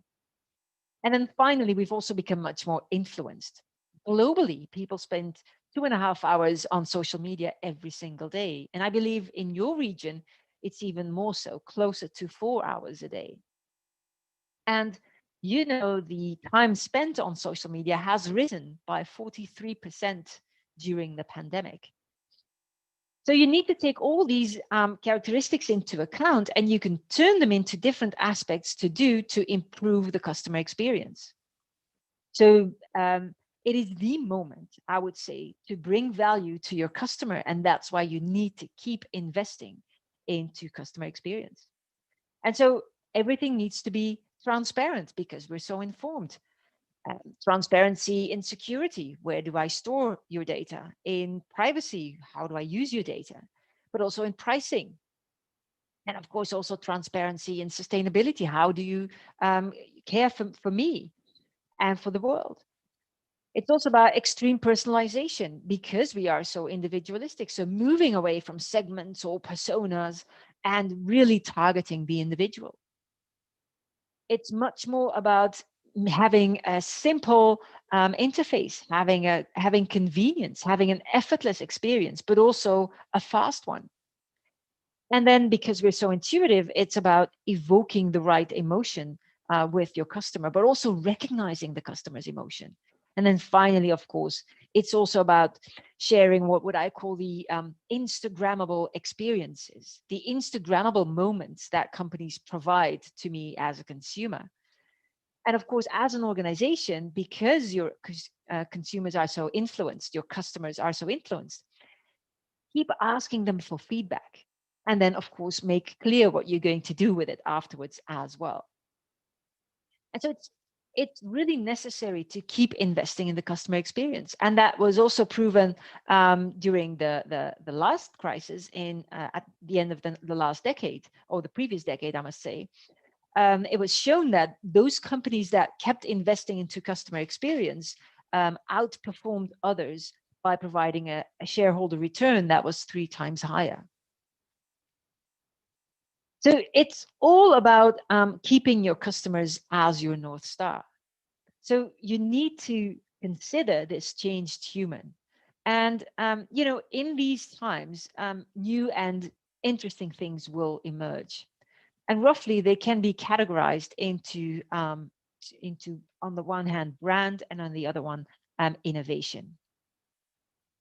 And so every company will need to make choices to deal with this crisis from these two perspectives in the best possible way.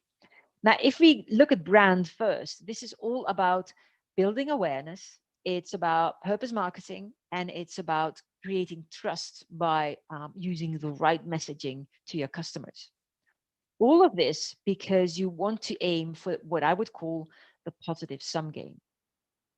So in the old days, we would have the zero sum game, where basically it was about either having something that's better for me or something that's better for the world. But these days, you have to aim for the positive sum game, which basically means that companies have to provide something that where one does not exclude the other. So it's not just offering a product to your customers, it's at the same time offer them something that helps them become, so to speak, a better version of themselves, or helps to create a better version of the world. And from a business perspective, it is no longer just about shareholder value. It is about creating a better world at the same time. It's about having positive impact for the entire ecosystem and creating shareholder value as well, of course. So if we look at this brand, the first thing is about awareness, and this has to go on. So quite a few brands were turning off the marketing tap under the motto, what doesn't come in can't be spent. But I think it is the time to let people get acquainted with your brand and the products and services that you offer, since they are interacting with their screen, even more than before. So that does mean building awareness, even in times where people are more critical of their spendings. Because they will spend once again when this crisis is over, and it will be crucial for them to know where they can find you. And it will be crucial for them to know that they can find with you what they are looking for. So keep building your brand to hold and even strengthen your position. And I love this example of the British food scale-up called Emily Crisps. So this is basically about kind of really adapting fast on how to create awareness. So they provide these, let's say, crisps that are not as unhealthy as other ones. And so they wanted to start a campaign at the beginning of April. So they were thinking about that in December, all ready to launch at the beginning of April. And they thought that would be the perfect moment to launch their first physical outdoor ad campaign.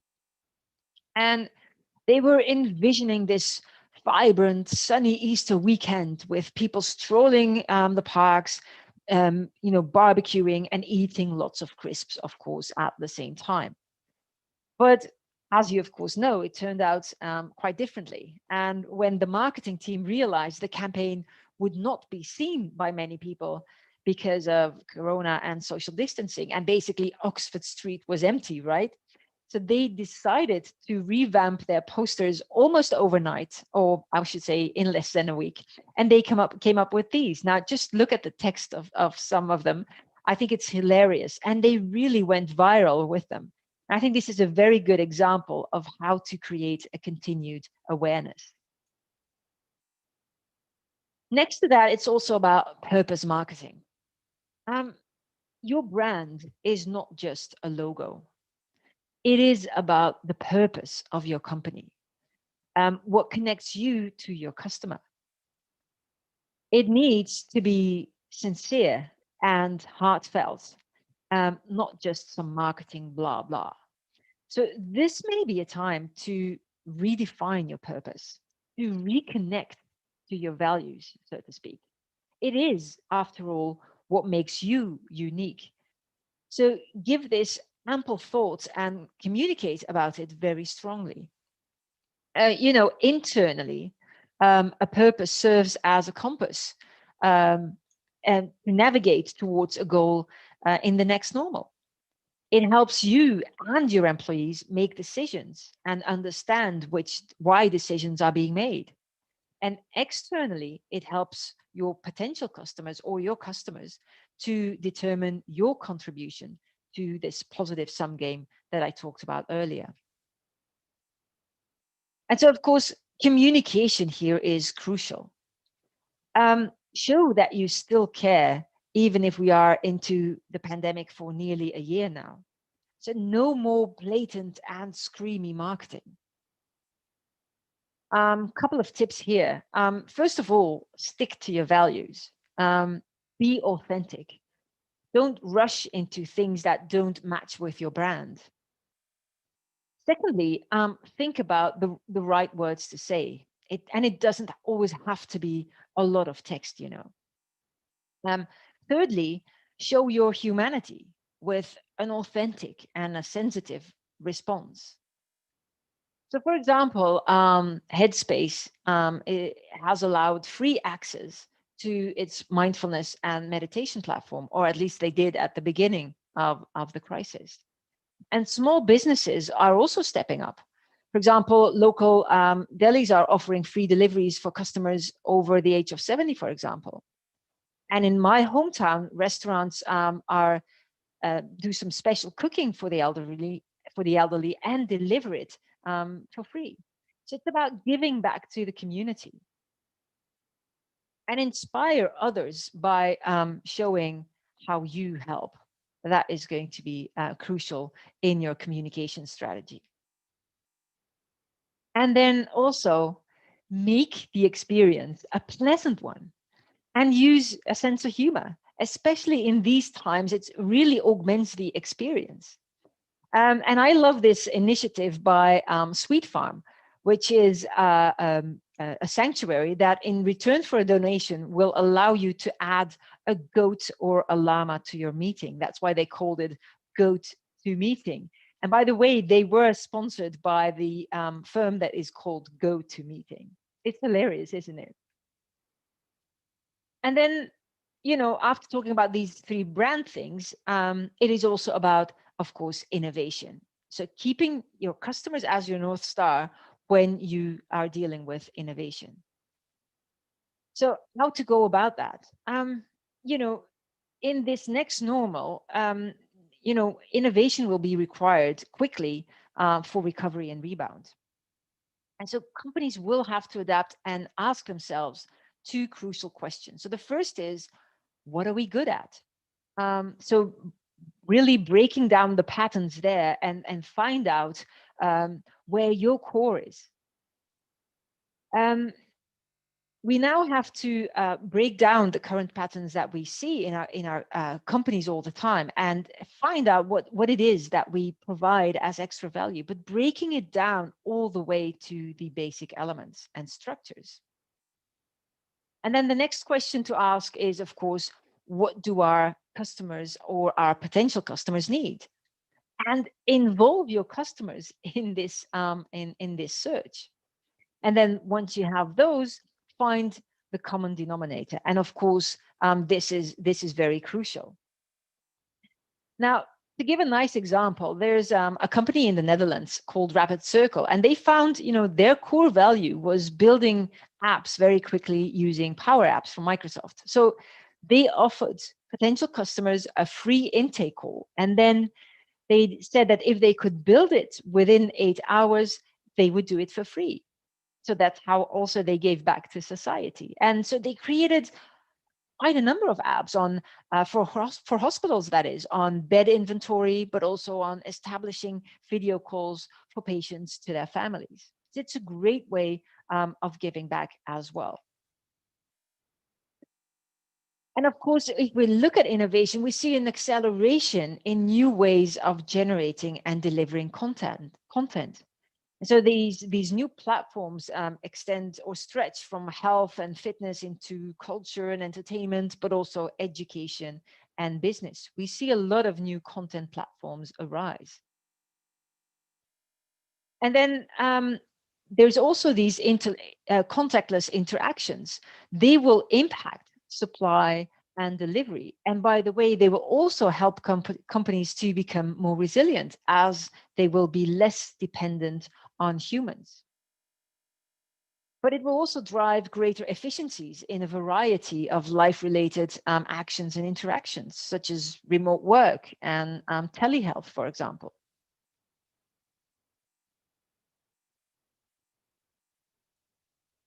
And then, of course, it is also the time to perfect the technology aspect within your organization. So technologies that are already there should be adapted to the max. It's like big data, artificial intelligence, robotics, Internet of Things, AR, and VR. You need to make sure that you strengthen your customer insight capabilities as well. So not just based on operational or transactional data or simple demographics, but instead on experiential data that tells you why people behave the way they do. And at the same time, next to perfecting the automation, reskill your employees. Now is the time to invest in automation and train employees, especially in areas that have a direct correlation to customer experience. And then over this period in time, we've also seen the boundary blurring between online and offline activities. As traditional businesses go fully remote and digital natives, like, for example, Amazon, capture opportunities to engage with customers even more, and everywhere, by the way. So we will have to move to a world where online merges with offline. And so an example from retail here is this Hero app, which allows basically offline stores to provide, online experiences to get the experience of an offline store. So if you shop online, you can actually get in touch with a sales representative at the moment and ask this person questions. And so they moved to enabling video calls as well at the same time. So this is a perfect example of merging online and offline. And of course, at the same time, it will be about merging the online or on-site work with the off-site work, as we see happen already everywhere. So remote work, I think, is going to be here to stay. I truly believe that employees will probably want to have the opportunity of doing both in the next normal. And then, of course, last but not least, it's also about leadership. And I think these days, empathy is key with employees. They may be facing serious health conditions within their families or themselves. They may be facing uncertainty about their jobs or feelings of uneasiness because of remote work. But empathy is not just feeling compassion or showing understanding. It's not just putting your arms around someone's shoulder. It should be about empathy, so to speak, with rolled up sleeves, where leaders actually stand beside their employees and work together. So instead of asking, what can I do for you? It should be, what can we do together to achieve what is necessary? And there's three things that are crucial here. The first is transparency. Offer people clear deliverables and don't do micromanagement. So being absolutely clear what needs to be done, but then provide them with the empowerment, making sure that you give them autonomy how to go about this. And then the third thing is about providing them some space. So space to be creative. So give them time to let their creativity flow.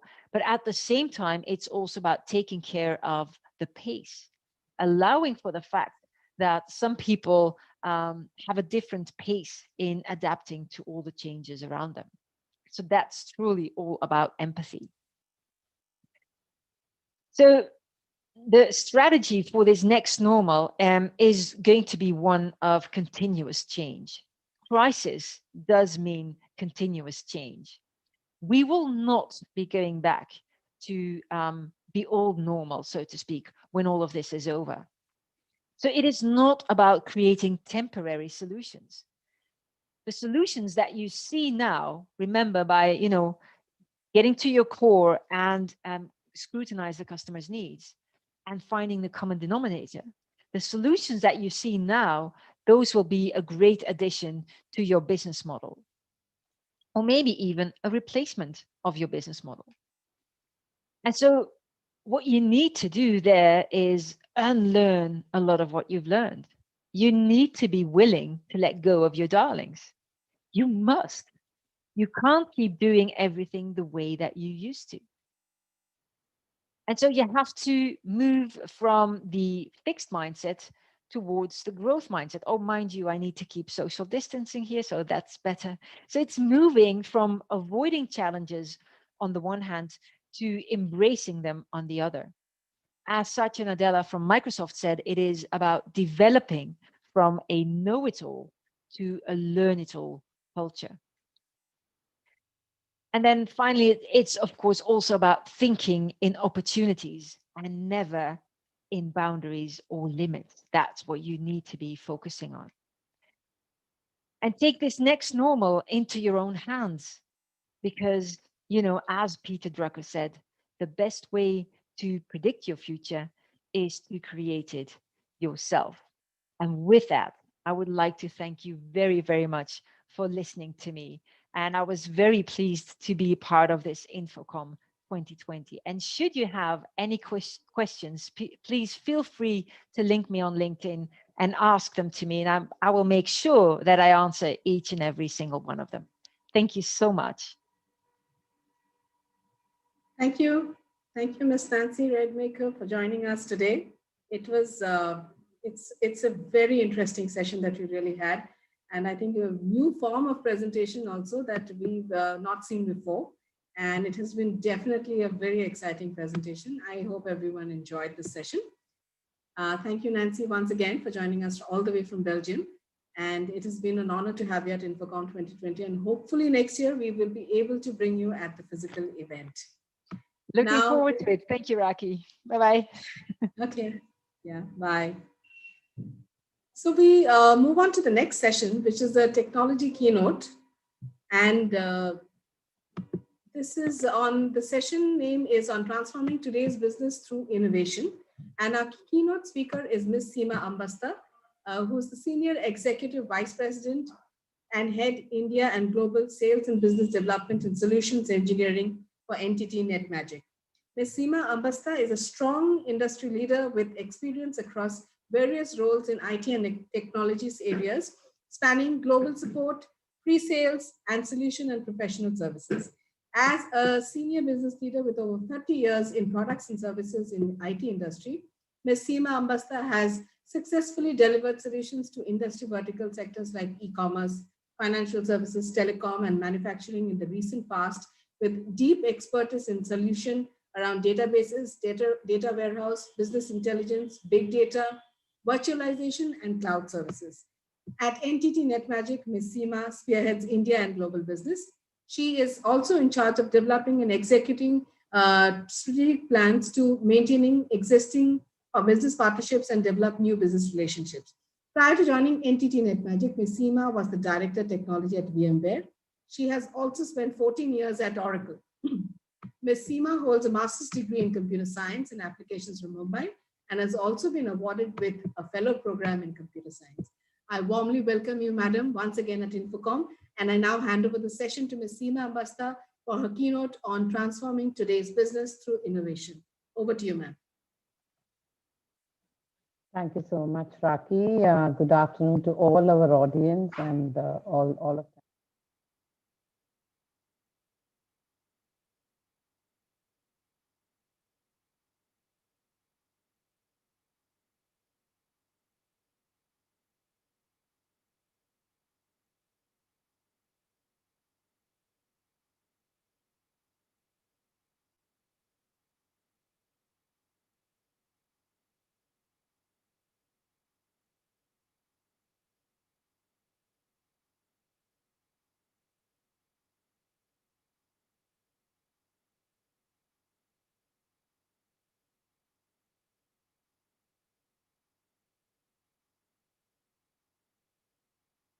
And Raki, any difficulty in hearing? Any difficulty? We are able to hear, I think, only your camera is not on, ma'am. Yeah, I have no other way. I don't know how to switch it on. I did it from Zoom. To the best of my knowledge, I don't know why it's not streaming. I was on when you tested, right? Yes, yes, ma'am.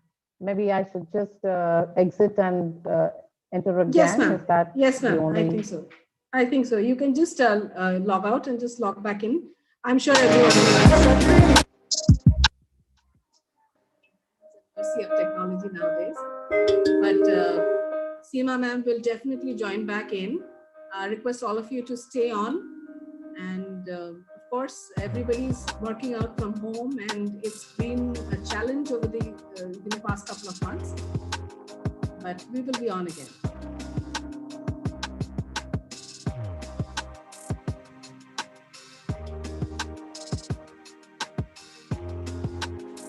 So while Seema ma'am joins back in, let's.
Thank you and good afternoon once again to all the participants. I would much rather like to be live. I don't know, sorry for the inconvenience, right? May I have my PPT, please? Okay, thank you so much. I will keep it very crisp and, to about 20 minutes. I will talk a few things about I think previous presenters have set a very good tone. I want to actually continue from where Nancy left. There was a beautiful message that she had brought about, very clearly saying what you need to do for trusted marketing, what you need to do from the leadership standpoint, what you need to do from the business transformation standpoint, right? So there are three dimensions of business that I've seen a fundamental change today, at least from what I see from my experience. One, of course, is the entire customer behavior. So there's a complete change in the customer behavior. There's complete change in the employee behavior. As rightly told by Nancy, many of us would like to have a choice of doing things the way we are now and also combine it the way we were doing before. And we want the freedom to be able to move between these two things, right? And we have well adapted ourselves to this change in the last 9 months. And I'm sure it has its own opportunities and challenges, but we have overcome them quite nicely. And I'm sure this new normal would take that forward, right? So that's one of the other things. Global supply chain is it's an interesting phenomena at the moment. We do see the drastic change and drift in the global the entire global supply chain process. So that's going to completely revamp and re-energize and revitalize and probably change the way we do business, the way we procure, the way we deploy, the way we operate, and also the way we bring it together for our customers. So that's going to be a drastic different step. Last but not the least is also the new competitions that you might see now. There's been so much of innovation. Let me just give you one little example. Probably it is easier. Take for example myself. How I used to do, my daily routine has changed to a great extent. One of the things I saw around in the last 6 months is to see the small businesses, the small shops, the small vendors, the little ones like the milk vendors and my vegetable vendors, my provision vendors. In last 6 months, while I changed myself to digital, one of the things I saw was how they suffered through for a couple of months. I called a couple of project students who were working with me, and I just kind of told them, how can we bring about a small little change in their lives to ensure that they continue having their clientele without having to change their systems drastically, but take them to their clientele, right? One thing that I saw in these kids is they kind of developed the whole solution in about a month's time, just to keep the story very short because of this lack of time. in just about a month's time. And you won't believe by mid-May, we could take all of the ecosystem that was around where in the vicinity of where we stay, and also to a much greater part of the locality or the greater part of the city entirely, and make sure that these people could easily connect, transact, and also have an innovation way of logistics itself, right? All this happened basically because these two kids were never predisposed to anything. They had the greatest innovation idea. The theme was innovation. They could really work with technologies without having a barrier. They were not predisposed to a lot of ideas. And they brought about whole innovation in that whole platform, right? The whole development took 1 month, deployment on cloud, highly scalable, absolutely fantastic. And one couple of them have now turned into an entrepreneur for this, for this whole stuff. He has brought about nearly 20,000 vendors, I would say, smaller vendors and businesses together, the mom and pop shops together, and made sure that all of them can make a living without having to sacrifice their customer or their clientele, which is a great step forward. Actually, it is not very simple. It doesn't take, such a leap. It's not a mammoth effort if we think something can be done. And this could be done with just young minds, and that's what actually makes a whole difference. So the competition in terms of resources, in terms of skills, in terms of products, in terms of services, all the dimensions have changed. For example, even for ourselves, it has changed drastically. We have a whole lot of changes that we have brought about in our own, and that's what I would like to definitely talk in my next 15 minutes. Can we have the next slide, please? Yeah, so I did talk about it. So there are 3-4 dimensions. One is the customer, the employee, and your whole supply chain. And based on that, there are 3 things. One, to remain relevant, make sure your cost of doing business is sustainable. And of course, the efficiencies are very high. In this era, efficiency really is what matters to all of us, right? And I can cite to several examples of our own experience where we have seen just by increasing efficiency, though we kind of had to tweak a lot of things on the commercial to stay alive and make sure that our customers who are with us don't leave us. We have kind of made sure that we tweak a lot of things, but we don't lose our own edge, or we can differentiate. We continue to differentiate and we continue to remain relevant and efficient. I think that's the most important transformation that one needs to look at. So there are a couple of things, right? So all these things, what I kind of discussed about is making a point very clear that innovation, disruption, and probably the differentiation are very imperative to the modern business or today's business in this era of business.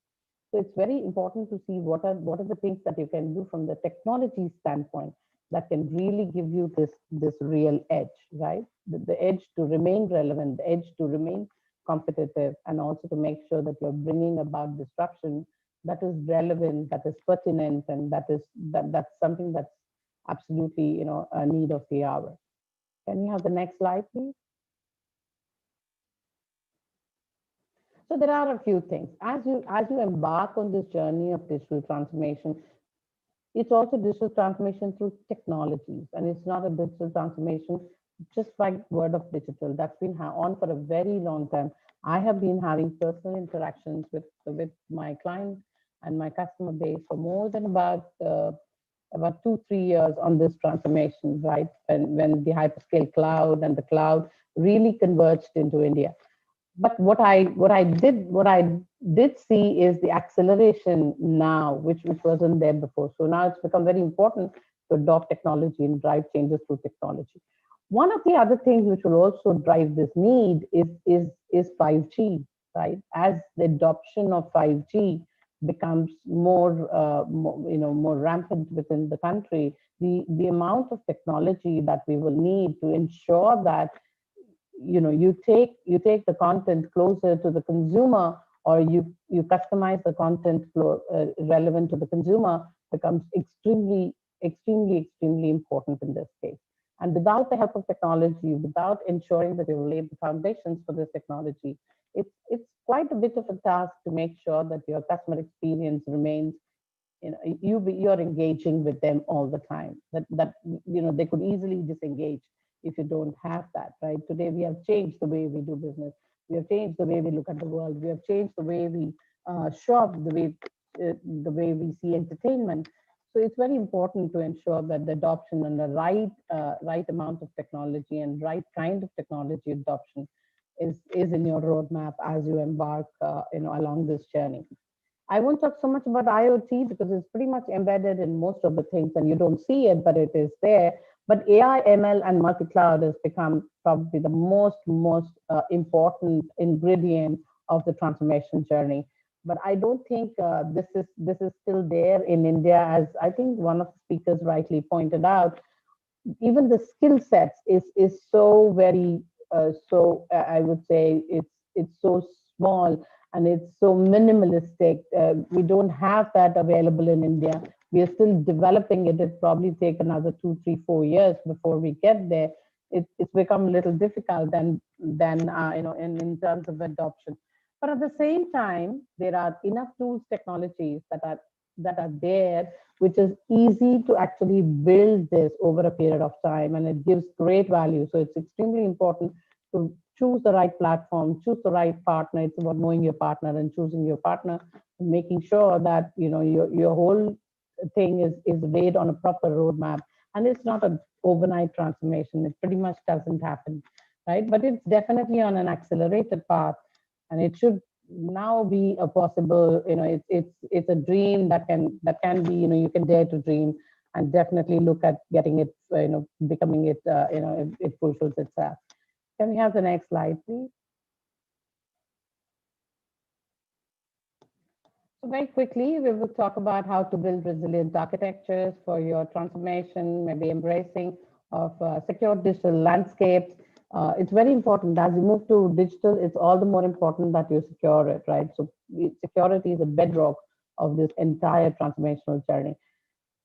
Then the growth of multi-cloud and its importance, and how do you really embrace multi-cloud? And I don't think any business in India, or for that matter, anywhere in the world, would just have a choice of one cloud for whatever various purposes. You still have to look at multiple clouds. Ensure that you have full visibility, because a cost of doing business on cloud is very different from how you do it on-prem. If you do not really measure it, look at your performance, your returns, you actually could be overspending, and it becomes quite a formidable task later on to control it, right, with all the shadow IT and other things really in place.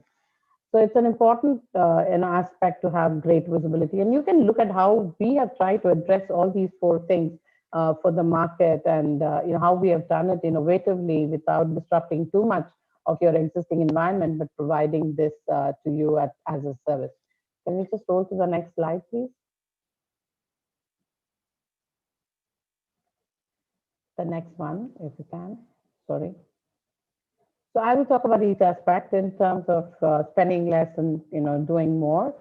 Many of these things are linked to consumption as a service as compared to just doing everything yourself. I think even Nancy said that pretty much in her presentation. There are few things that you could do yourself, but most of the things you'll have to ensure that you actually leverage what you have and which are matured both in terms of technology and applications, right, which are deployed. Can we go to the next slide, please? Next. Yeah, so there are a couple of things on cost reduction, which is via digital transformation, which is cloud versus on-prem. I think I'm talking for the fourth year in INFOCOM, and I don't see much of this changing. We are still very big fans of on-prem. I think on-prem still has merit. It's not that on-prem is old-fashioned. It's not really. It is relevant. It is required.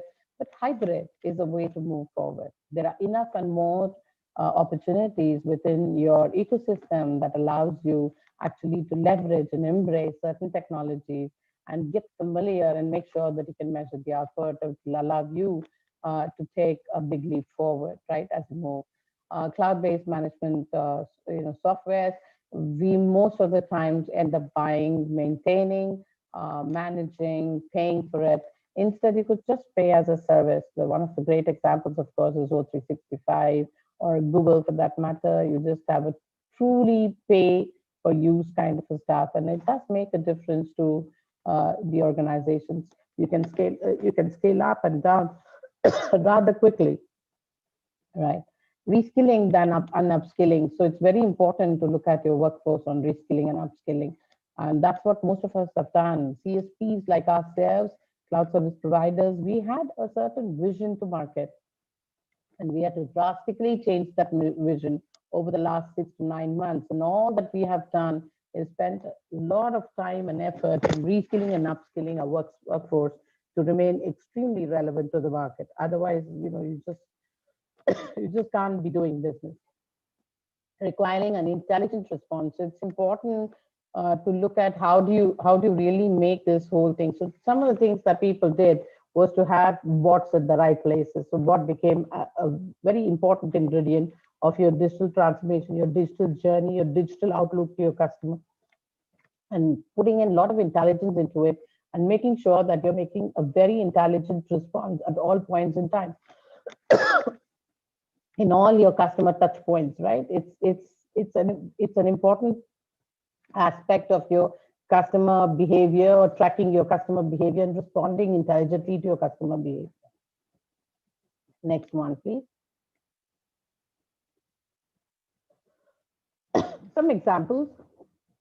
So if you look at it, ITC hotels, the way they leverage partners through the 9 months, I think they have seen hotel industry has probably been hit the worst amongst all of them. Just to live alive and to just live afloat, they have changed the whole thing from just hospitality and hotel to a whole lot of new services. I don't know if any of you have really experienced during the season of Diwali. They were one of the biggest suppliers, or other of all the of a whole lot of what do you call I would say like gifts and other things, right? So they just kind of switched and diversified and got a lot of new ideas in terms of how to just keep them kicking and going. Tata Steel, this is a great case study. This case study is publicly available, and it's really good to read this case study. The location tracking, it existed, but there's a multi-location tracking which is done with so intelligently and so easily, so real time, that makes a whole lot of efficiency brought into that entire value chain or value of their supply chain, right? So that's a great example.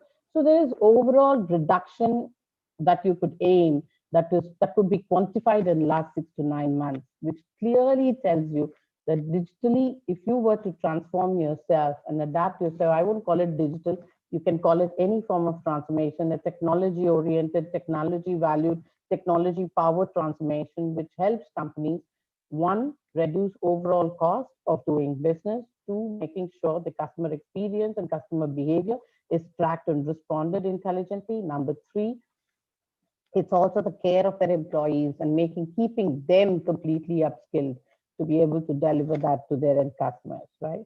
Next slide, please. Yeah, the next one. I'm just going to talk about resilient and robust infrastructures, which has been a concern. So when I talk to most of my prospects and customers, that comes, what is the choice for on-prem? On-prem is always resilient and robust. I kind of disagree to this, but I don't think that is the solution. Can you just roll to the next slide, please? Yeah, it's all about building this entire thing and using all of the best that is available around and making sure that it's highly scalable and it's just delivering the right cost to your business, right? At the right cost to your business. So it's about having the proper backup, making sure that you're moving to multi-service or into multi-cloud. Your disaster recovery is not a disaster insurance, but it is more of resilient infrastructure that is built. So the business resilience versus disaster recovery. I'm so averse to this idea of disaster recovery. Most of the times, disaster recovery can never get invoke tested, or it doesn't even work when you want it to work. The best way to build this is to make sure that you have a business resilient infrastructure rather than a disaster recoverable infrastructure. So it's complete a change in paradigm in terms of how you look at technology. Of course, the whole model of hybrid, which is important, leverage what you have, but make sure that you can combine it with what is around and what is available, what is readily consumable, right? Wrap all this with technology, and wrapping them with a unified technology is all the more important. If you have different kind of technologies that are defining security on-prem versus what's on cloud, it's going to have huge amount of management overheads in terms of how you really look at it. And the cost of technology for managing this security can be prohibitive. So it's important to ensure that you wrap it and make a common thread around both your on-prem and your multi-cloud, right? So it's an important aspect.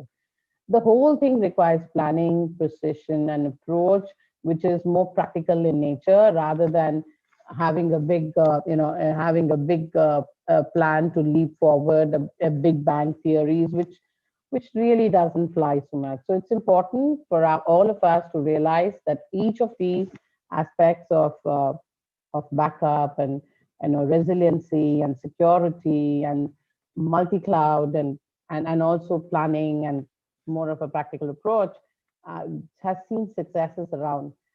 We can take examples of smaller banks. I don't know if you're banked with RBL Bank, small bank, right? It's not a very large bank. It's a mid-tier bank. The transformation that they did in 7 days, of first 7 days of pandemic, was really worth worth noting. Every aspect, for even the call centers, which used to be in a call center location, had to actually work out of contact centers, had to work out of home locations. How do you ensure that the person who's serving the customer does not take a picture of the screen and he can actually leak the data? We can do everything. You can protect it from cut, copy, paste. You can protect it from from other forms of malicious misuse. But how do you really imagine the kind of threats that they had to really mitigate? It was much beyond imagination, and just the leveraging of technology. In 7 days, they could actually transform the whole bank into a digital bank. Everybody did. A lot of them did. But it was, for us, it was very evident because we could really see that happening. We, of course, support them completely. The entire infrastructure is hosted with us. But of course, they did that for, how do you get your VDI platforms in place? How do you really protect with a single layer of, security to your end user from your data center? Make sure that all the things can be done without any disruption, but ensure the security is protected. So a person banking with them feel comfortable. So I think there's more to it than just what meets the eye, and it's important to see that, right? All these small aspects actually make a big difference. Can we just go to the next slide, please?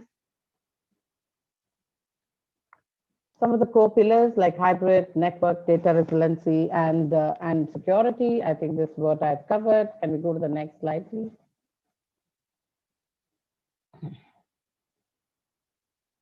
So quickly, in terms of hybrid cloud, I talked about the hybrid cloud.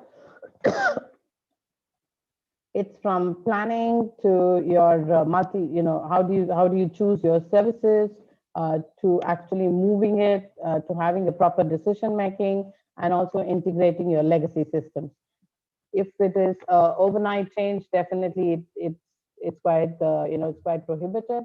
So you have to ensure that your existing systems are integrated. So approach having a hybrid is a lot more easier as compared to moving to cloud with any other strategy. Can we just have the next one, please?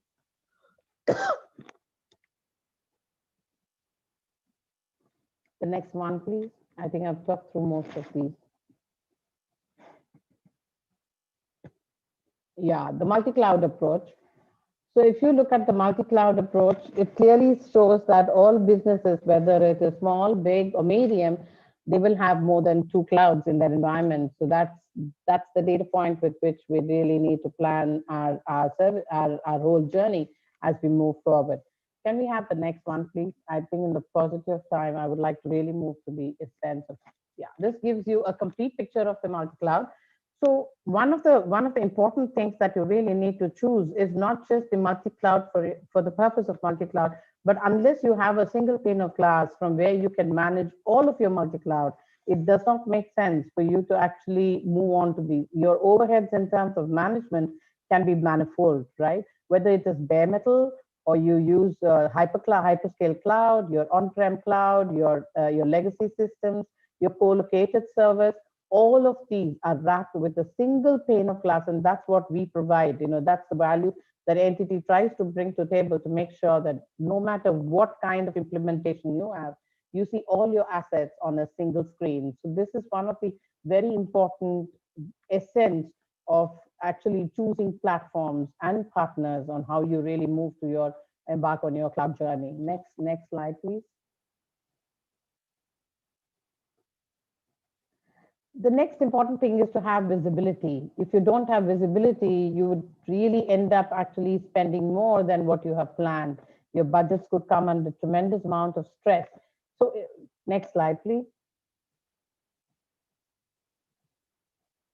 Yeah, the most important thing is application performance and application performance management with visibility can actually make a lot of difference on how you really deploy, manage to the very last mile, right? That's your end user.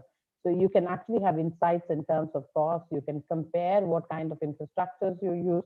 How do you cross-platform deploy it? How do you migrate it? And how do you actually plan which is the right kind of cloud that suits you for a particular application? So this is a continuous visibility into your application performance and cloud, which is actually powered by application performance management. Can we have the next slide, please?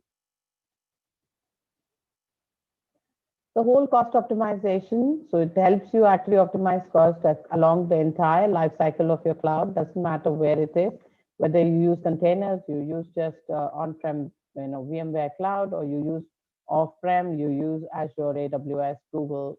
It can be anything. So it just allows one single integrated layer, which gives you what is the performance, what kind of security deployed, what is the kind of cost, and which would have been what is a better combination of cost. And this is the most difficult thing to do in cloud environments, until you have a tool, a service that you can just simply leverage, which itself is secure, because it again should not be shipping data all over the place, which itself is secured. I think that is most important.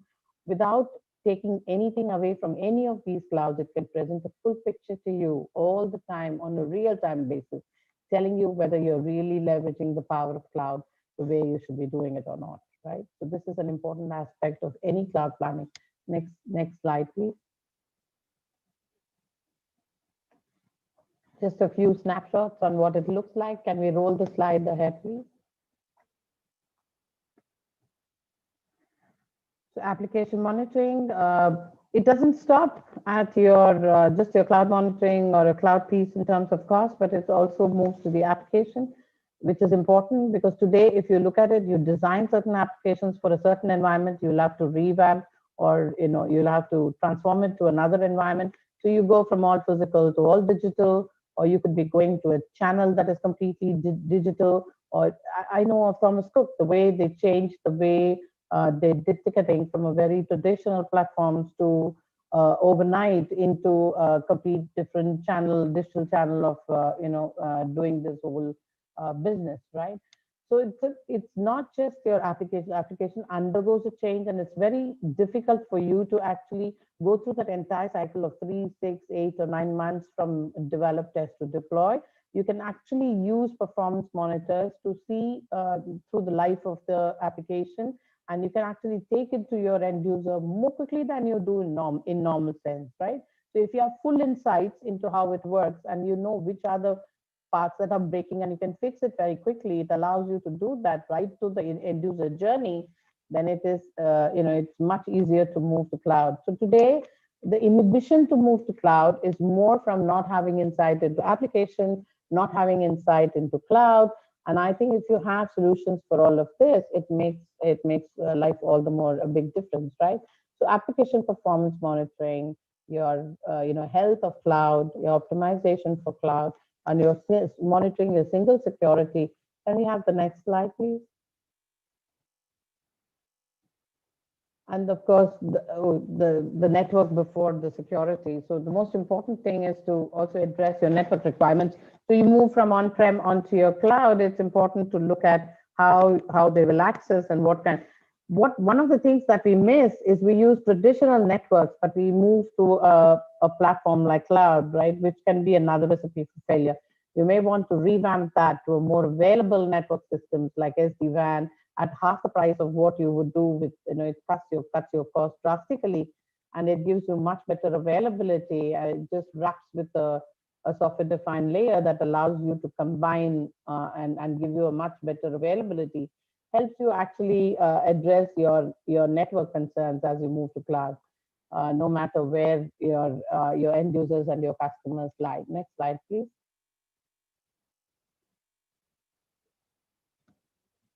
Draft, having your DR as a service. I think I've talked about it, so I'm not going to again repeat the same thing. Can we go to the next slide, please?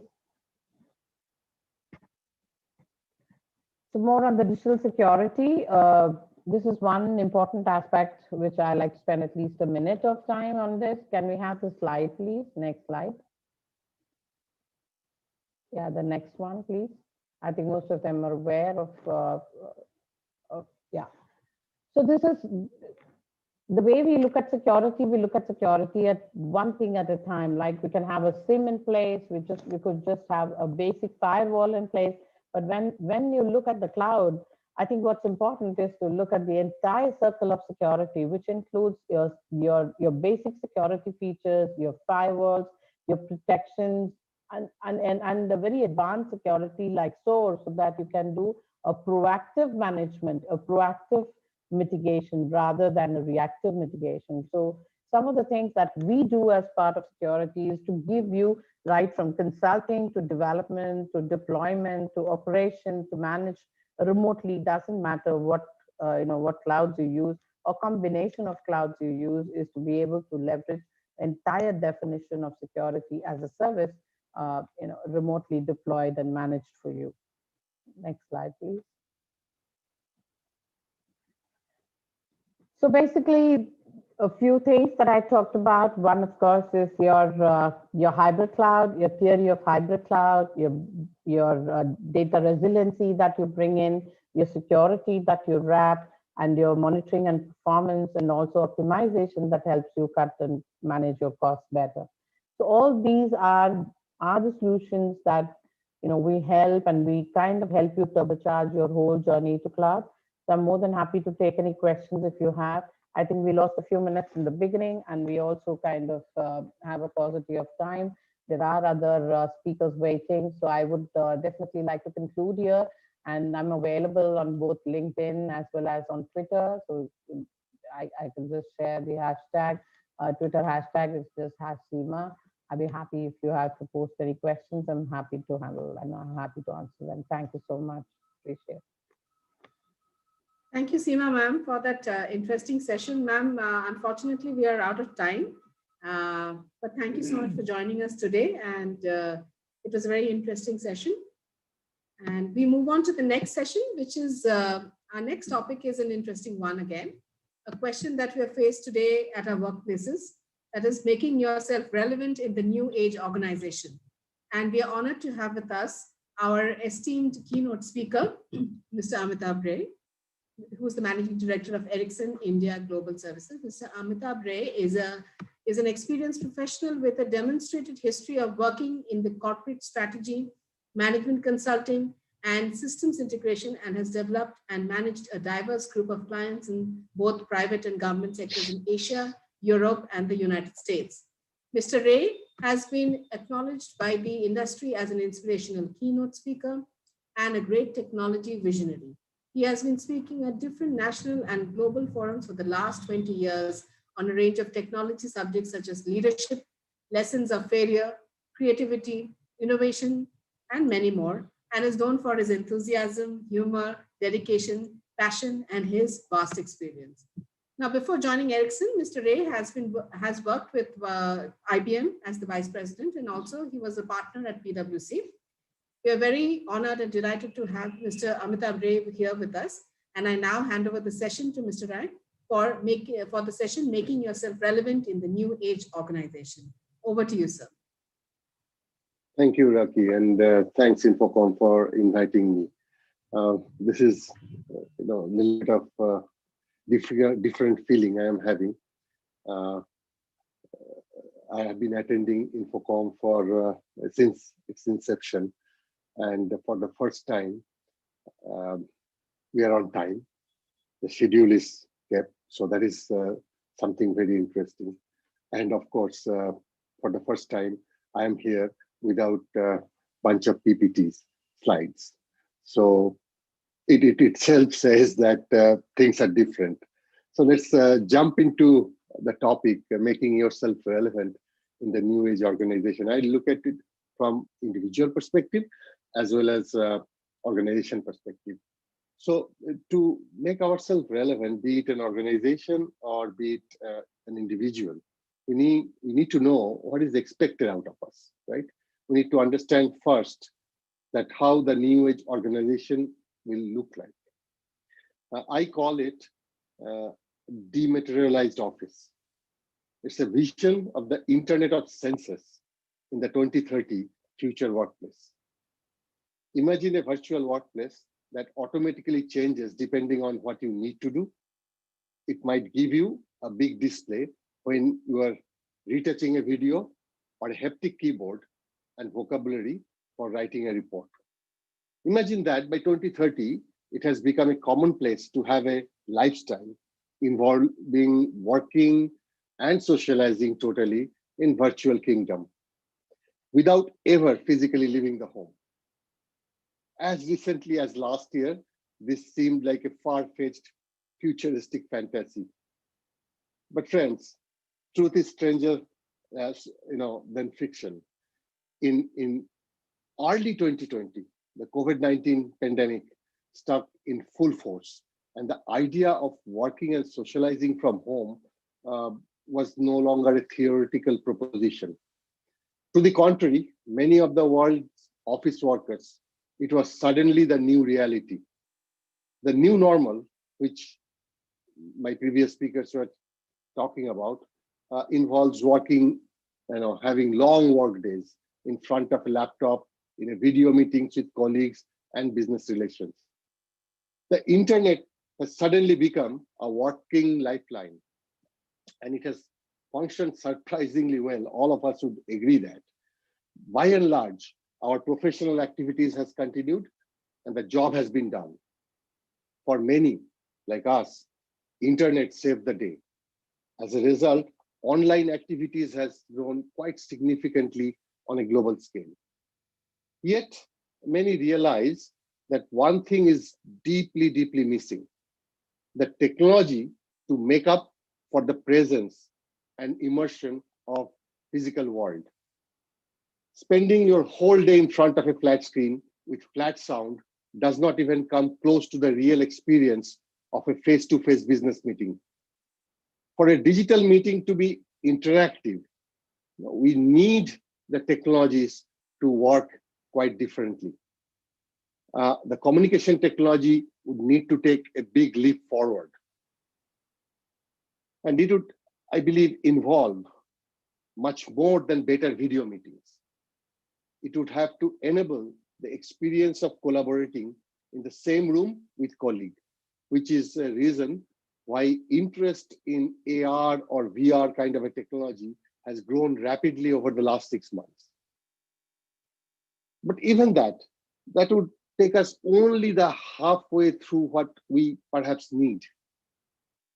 During isolation, people everywhere are rediscovering the importance of the smell and the flavor and the sheer physicality of the location they normally frequent and do business in.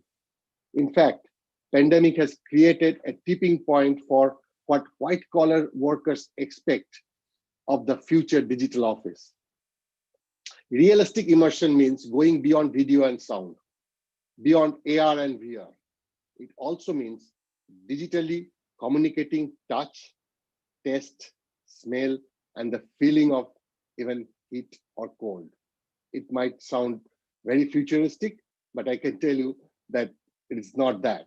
At Ericsson Research, our vision is that from a decade from now, advanced technology and 5G networks could enable such full Internet of Senses. Office work will not go back to the way it was before the pandemic. Instead, employees will spend more time working digitally. For this reason, drive the need for future technologies on a scale and at a pace that was unimaginable only a year ago.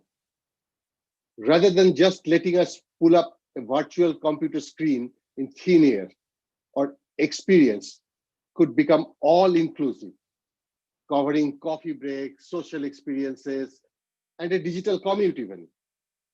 While increasing digitalization of both work and team building, and correspondingly more time spent working from home, the overall carbon footprint could potentially be reduced as well. So go ahead, enter the dematerialized office of future. Now let's talk about some of the challenges are around us already, which you and I are experiencing today. I see a different kind of organizational transformation is happening. It is questioning the hierarchical leadership and rigid organizations.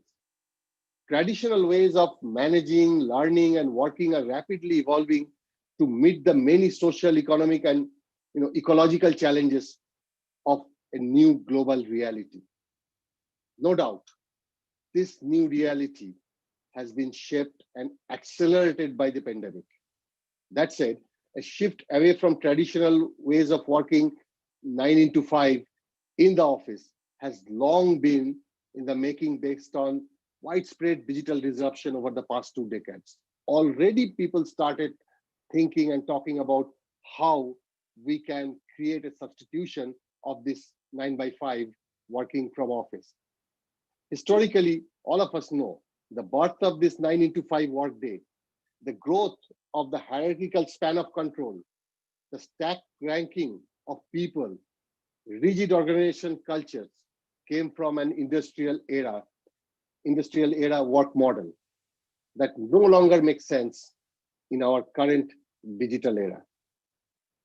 More than 250 days have passed since the World Health Organization or WHO declared COVID-19 as a global pandemic.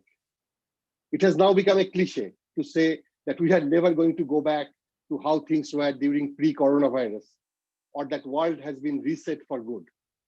At the same time, quite a few things have been dramatically altered as we prepare for what's next. For starters, no one can say that this is how things have always been done. If they do, they will be completely wrong. What worked in the past won't necessarily work now or in the future even. Let me highlight a few things. Those are changing around us. I call them new forces of a fuzzy future. It's still unknown to all of us. The first thing I see for different large corporates, the headquarters are redesigned. Organizations are preparing for the next. They are rethinking the headquarter location concept. The location was, important as a brand statement. For instance, a US retail store in the Fifth Avenue, or a Silicon Valley address for a technology company. Addresses communicated prestige, power, and attracted talent. With work from home now the norm, the function of a headquarter will be redesigned. The future will be a more distributed hub and node system of corporate locations, with major headquarters or headquarter facilities, in urban centers, surrounded by satellite complexes to service remote workers. In one sweep, the organization now have thousands of endpoints, which are now our homes. This will help companies to recruit from tier 2 and tier 3 cities. This will also reduce the hiring cost and the real estate footprint thereby optimizing the overall expenses. I was some time back talking to some HR experts, and they were showing me some studies. And it is interesting to note that what individuals look for when they are searching for a job or an organization to join. I thought it would be the size of the organization, the financial position of the organization. For us, the technology we can work, but surprisingly, it was not. What it was is the location. So the first thing people look at when they're asking for a job change is the location. And about 75% of the people don't even apply for a job if it is not matching with their location. So think about it.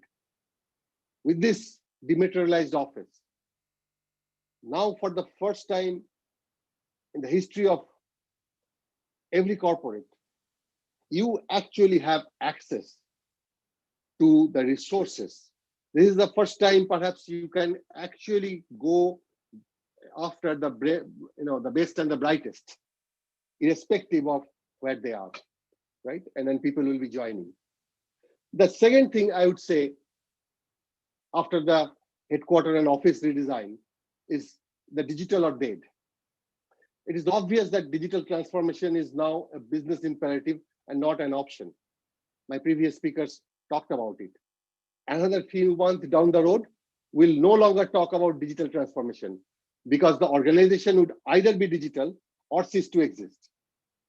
All operations, service delivery, customer engagement will happen over digital platforms as everything goes remote. Employees need to know how to work on these platforms to stay relevant. Organizations will generate huge amount of data from these digital operations. Every employee and leadership members will have to understand how to work with this data. Data-driven decision-making will become business as usual for every company. Cybersecurity will therefore become mission critical to protect the wealth of data and ensure the work from home employees are safeguarded from cyber threats. The next one I would say, what I see around is new leadership lessons, giving up the power. Traditional leadership concepts have been overturned with remote working. Work from home is fine for those who can work independently, right? But not for those who need supervision. It's a terrible feeling for those who are used to be supervised and those who are used to being supervised and who are used to supervise. It is problematic for both the parties. Okay, I'm a manager, so I'm used to have 20 people around me and I give them direction face to face. So it's a challenge for me today. And I'm an employee, I'm comfortable to learn it from the superior and take help from the person sitting next desk. It's problematic for both of us. So today, during this pandemic and this working from home, I see a new kind of leadership is emerging, which defines objective. I heard one of the previous speakers talk about managing teams by objective. So that leaders will have to now manage them by the objective, set the milestone, and let the team run on autopilot. All this while, I believe personally that giving up power is the essence of true leadership. Now I see it's happening. At the same time, there are challenges, of course. Teamwork and organization culture is taking a hit. This will call for innovation in using digital channels to create an entirely new set of ways of connecting, collaborating, co-creating. WFH, or work from home, in my mind, is still WIP, work in progress. I don't think we have every tool available to make it as effective as it has to be.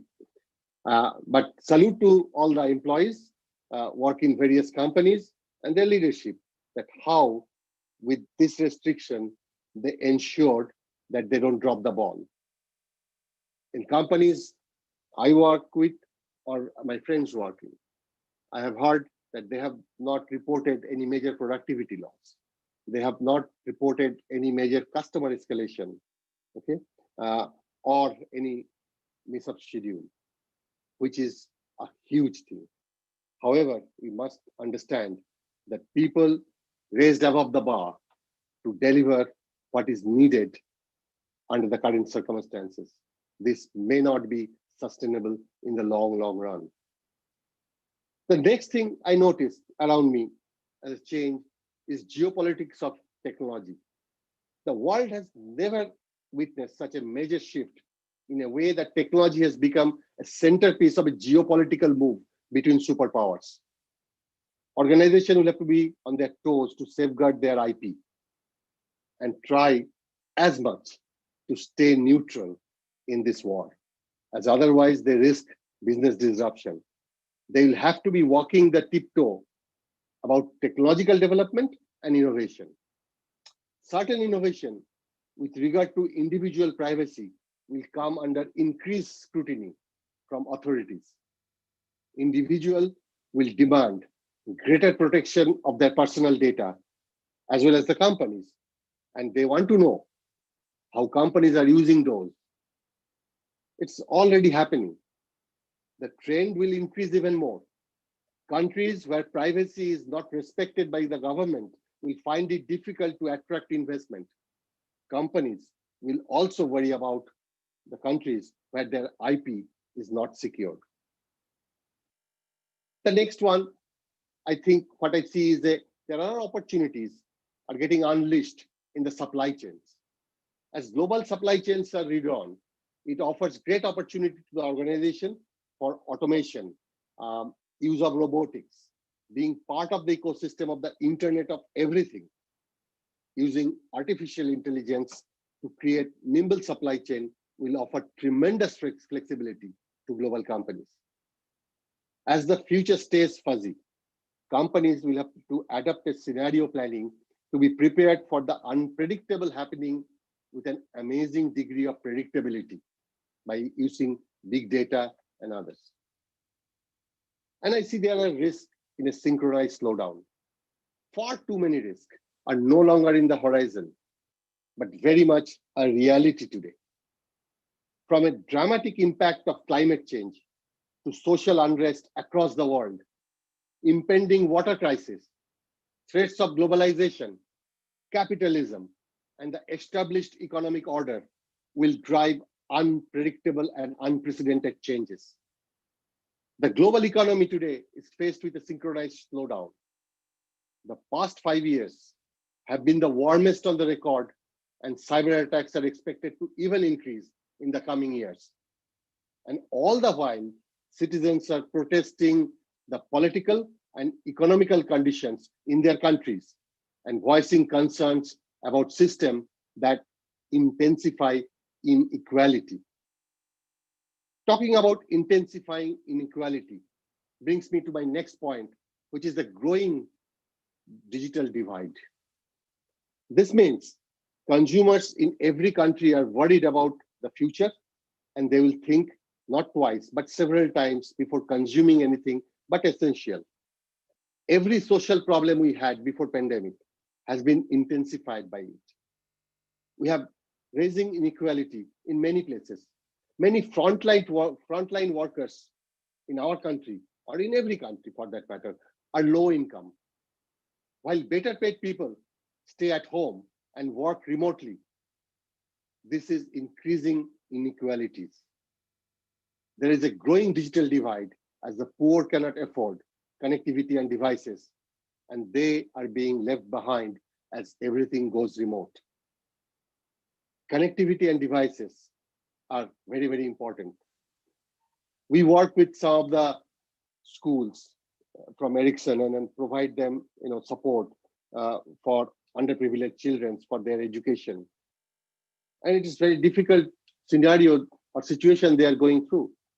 We talk about, okay, people are studying remotely, and maybe that's happening in your house and my house, and we feel that that's how it is. But then when we talk to them, and those teachers tells us, not every family or every student have a smartphone. Therefore, they're not getting the appropriate teaching. So digital divide is going to increase the differences between haves and have-nots, perhaps in our society more. So that's the challenge. So organizations, I think, will have to be forced to rethink instead of shared value maximization, and instead focus on social value increase. Okay, technology has to be for good, to connect the unconnected, to take the benefit to those who need it most, will shape our future as a country. Only then, I think, we'll be able to stay relevant in the future as a country. In summary, I would say making yourself relevant in new normal, companies, its HR and leadership will have to focus on transforming its people. Let's not forget that convergence of physical and digital technology will need to put people at the heart of all transformation. In this digital transformation of the workplace, the roles and responsibilities of individuals will need to be reevaluated, looking through the lenses of the task that can be performed remotely and those which need to presence in physical office. It has to be differentiated. This will be the cornerstone of a connected and contactless office in the post-COVID-19 era. Organizations will need everyone to be digitally literate to leverage the fullest benefit in this new normal. The organization culture, as I mentioned before, will become even more important as well as challenging. There will be 3 pillars on which the organization culture will be built. And I think there'll be trust, transparency, and training. Employees seek out companies that helps them to realize their aspiration and goals. Most employees are feeling rudderless and insecure with such large-scale disruption going on around them. To fully leverage the opportunity of automation, augmentation, human-machine collaboration, organization must acquire and develop talent with a new skill set. So building lifelong learning into talent building process of the organization is must if the organization are to stay relevant. Okay, initiating forward-looking training on technologies, tools, processes that enhance employability of its people is the best demonstration of an organization's culture. It shows that people are important for them. And hence, future of the people are being created to build the organization of the future. Organization can only hope to be the future ready if their people are future fit. And every individual will have to play a central role in this process. So it's as an individual, I'll have to upskill my knowledge, as well as organizations will have to take care of that. That I believe is the best way to making ourselves relevant in the new age organization. Thank you very much. Thank you, sir. Thank you so much, sir. Mr. Amitabh Ray, sir. Every year you're here and you take time out for us. And we are much grateful and honored to have you with us today also at INFOCOM, the 19th edition. Now, we move on to the next session, which is a spotlight session, the last session for the day. And this is an education spotlight, which is education, as you know, has transformed recently during the COVID times. And we are focusing on this aspect. And today's education spotlight is on the power of experiments in the next normal. Now, we have some great stalwarts at this session. Let me introduce them to you. Our spotlight speaker, one of our spotlight speakers is Professor Dr. Sugata Mitra, who is the Professor Emeritus, NIT University. He's the former Professor of Educational Technology, Newcastle University. He's also the former visiting Professor of MIT Media Lab, winner of the Deva Mehta Prize for Innovation in IT 2003, winner of the first ever USD 1 million TED Prize in 2013. Professor Dr. Sugata Mitra's work on children's education include the hole in the wall experiment, where children across the internet in unsupervised groups, the idea of self-organized learning environments in schools, the role of experienced educators over the internet in a granny cloud, and the school in the cloud where children take charge of the learning anywhere. His interests include children's education, remote presence, self-organizing systems, cognitive systems, complex dynamical systems, physics, and consciousness. We warmly welcome you, Professor Dr. Sugata Mitra, sir. Let me introduce you to the next spotlight speaker, who is Dr. Pradeep K. Khosla. He is the Chancellor of University of California, San Diego. Dr. Pradeep K. Khosla is an internationally renowned electrical and computer engineer, recognized for his seminal contributions in secure software, intelligent robot systems, and designs. As UC San Diego's Chief Executive Officer, Dr. Khosla provides vision and strategy, leading a campus of more than 39,000 students within 7 undergraduate colleges and 12 academic divisions and graduate schools, a preeminent health system, and the prestigious Scripps Institution of Oceanography. Now, Dr. Khosla has positioned UC San Diego to define the future of the public research university by activating the institution's first ever strategic plan and launching the campaign for UC San Diego, an ambitious 10-year, $2 billion endeavor aimed at transforming the university physically, intellectually, and culturally. Excuse me. You will be happy to know that USD 2.31 billion has already been raised in 8 years. Under Chancellor Khosla's leadership, UC San Diego has expanded college access and affordability for undeserved students, initiated campus-wide interdisciplinary research initiatives to foster collaboration and solve societal challenges, and strengthened university and community partnerships to drive regional impact. We warmly welcome you, Dr. Pradeep K. Khosla, sir. And this spotlight session will be hosted by Dr. Subarna Bose, who is the founder of EduGuy and founder and chief mentor IndiSmart Group, a chartered accountant with over 30 years of entrepreneurial experience in India and abroad, and the founder and chief mentor of the IndiSmart Group, which consists of International Institute of Hotel Management, which is today regarded as one of the key leaders in the field of international hospitality management education in India. Dr. Subarna Bose is inarguably the country's best known hospitality educator, with the presence of his institute's major brands like IHM and IIM hotel schools at Kolkata, Delhi, Goa, Bangkok, Bangalore, Ahmedabad, Jaipur, Hyderabad, Pune, Uzbekistan, Doha, and London, UK. Dr. Bose has been conferred the honorary doctorate of business administration by the Edinburgh Napier University, UK, and the honorary award of doctorate of science by the University of West London, UK. Dr. Bose has pioneered in organizing the Young Chef Olympiad in 2015, and it had a great success in 2019 too, with over 55 countries participating in what has been billed as the world's biggest young chef competition in the history. Dr. Bose's newest initiative is the EduGuy Career Predictive Test, the world's most technologically advanced career test powered by IBM's AI and deep learning technologies. Now, we are very privileged to have these stalwarts at the session. Now, we warmly welcome you, sir, Dr. Subarna Bose, sir, and I now hand over the session to you. Ladies and gentlemen, the spotlight session, Power of Experiments in the Next Normal. Over to you, sir. Thank you very much. In India, and a very warm welcome to Professor Sugata Mitra and Professor Pradeep Khosla. It's such a great moment to have two of the stalwarts in education among us in this INFOCOM 2020, the first ever virtual INFOCOM, and we are very fortunate that we have got people like you coming from all the way from USA, UK, and all over the world.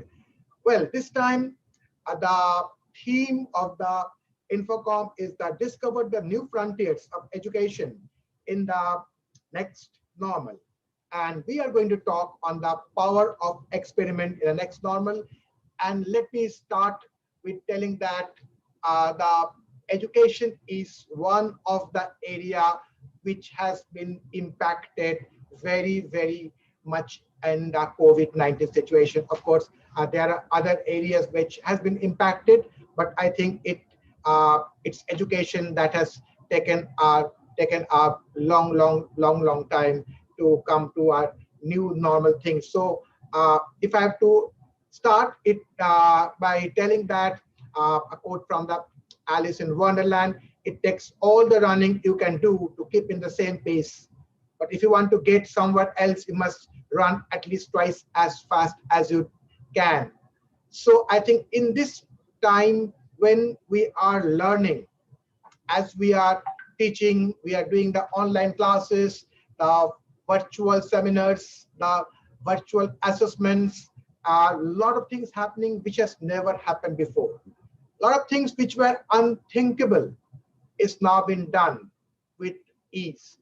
And I think technology has been one of our biggest friend, because it's only possible because we had the advantage of technology with us. So in a way, it's like we are flying a plane and while making a plane at the same time.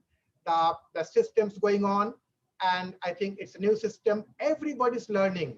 The teachers, the educators, the leaders in the education industry, the administrator, and of course the students and the stakeholders like the teachers. I think everyone is learning, and it is such a learning process that it's all fun as well. A lot of new things are coming in the new normal, and we have with us two of the very eminent person to talk about this learning sense.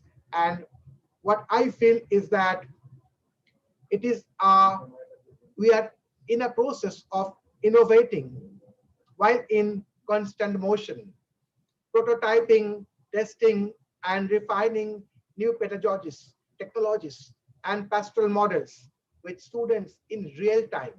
This has never happened before. We cannot stop the online classes. So real thing is happening as we are innovating day in and day out, as we are trying to experiment with the new ideas, with the new concepts and the new guidelines. And that is making all the difference, because we have to understand in a lot of countries like India, the online learning and teaching never existed the way it is done now. And our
entire education ecosystem into the next normal.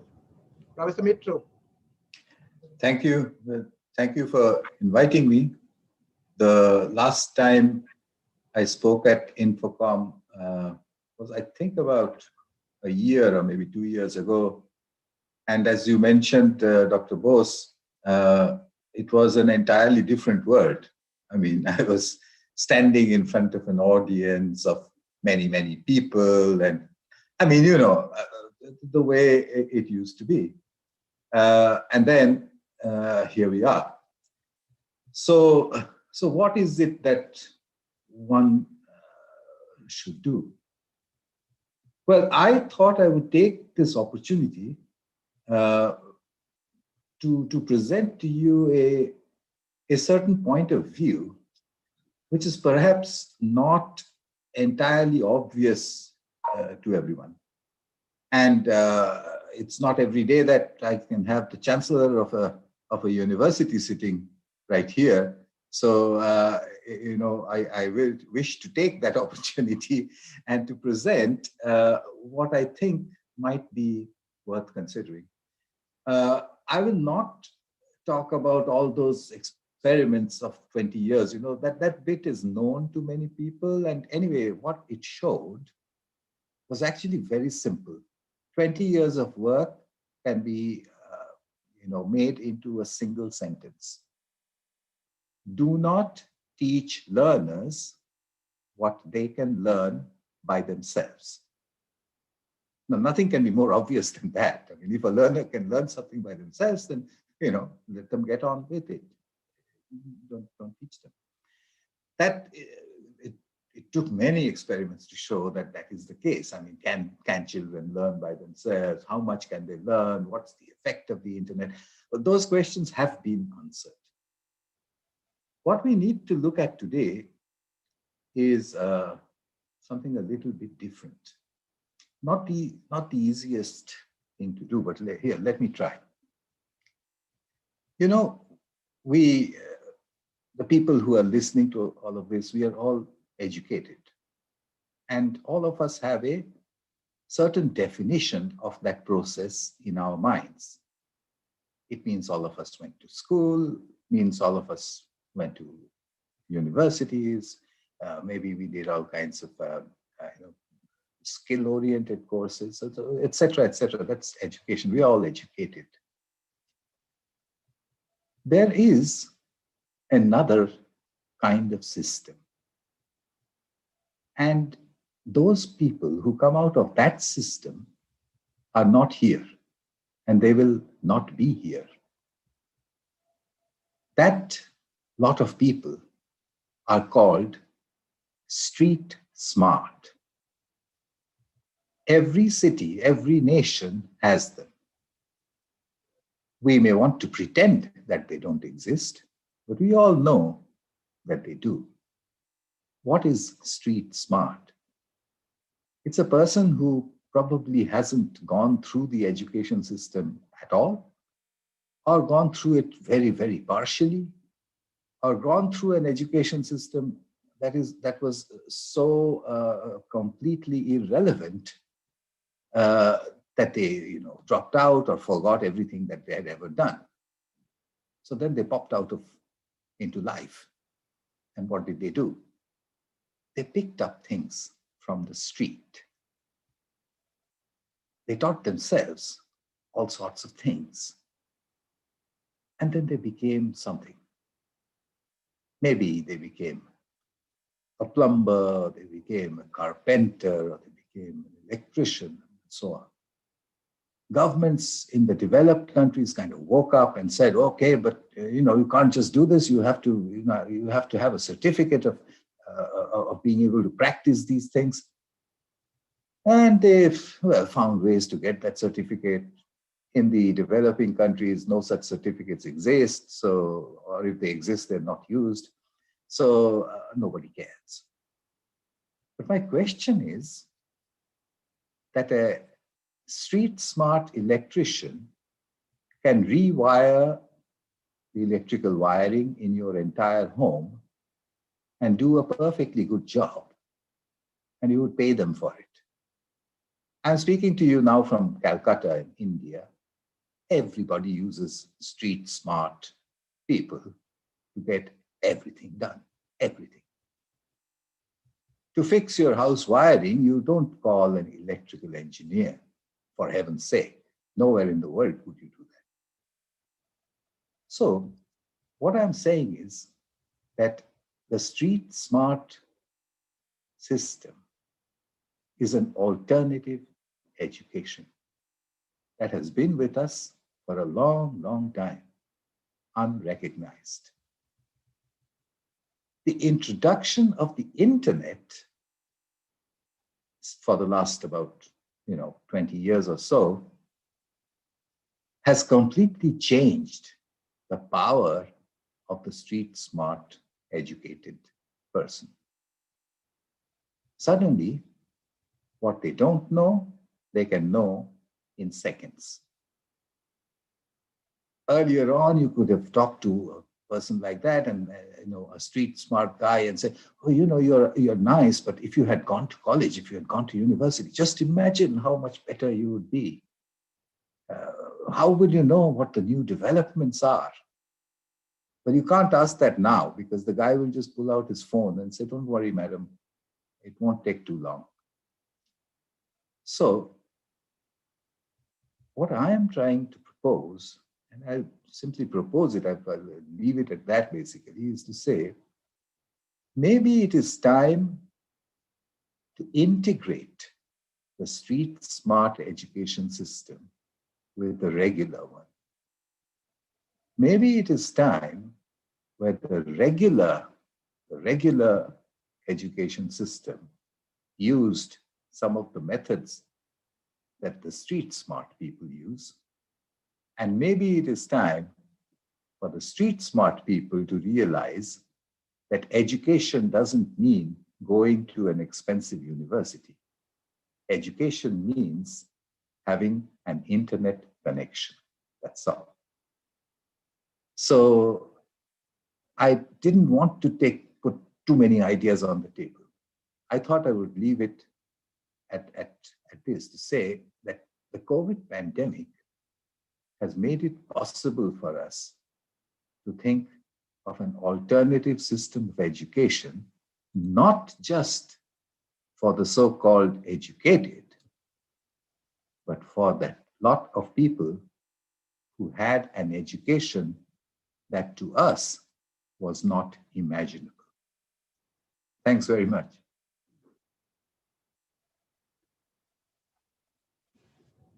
Thanks very much, Professor Mitra, and that was quite interesting. Street smart educator.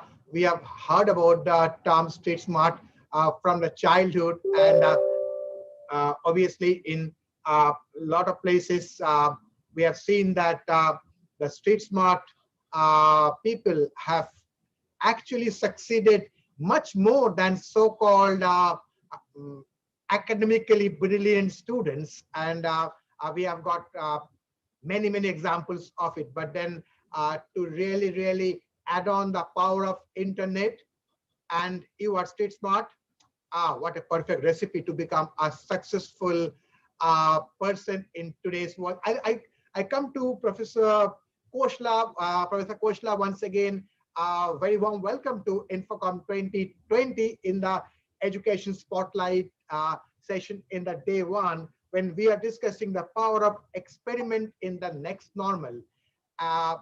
And we are absolutely delighted to have you with us in this evening.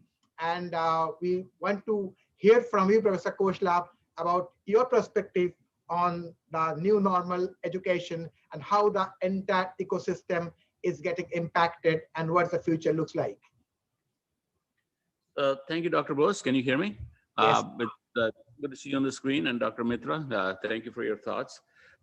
So as the chancellor of a large public university, I am focused not just on managing a large $6 billion infrastructure, but also trying to manage the delivery of education and make sure that our students are educated properly. So what is it that I've learned in this pandemic? The first thing I've learned is that people assume that going to a four-year university is primarily about content acquisition. And that is true, but it is true in a very limited sense.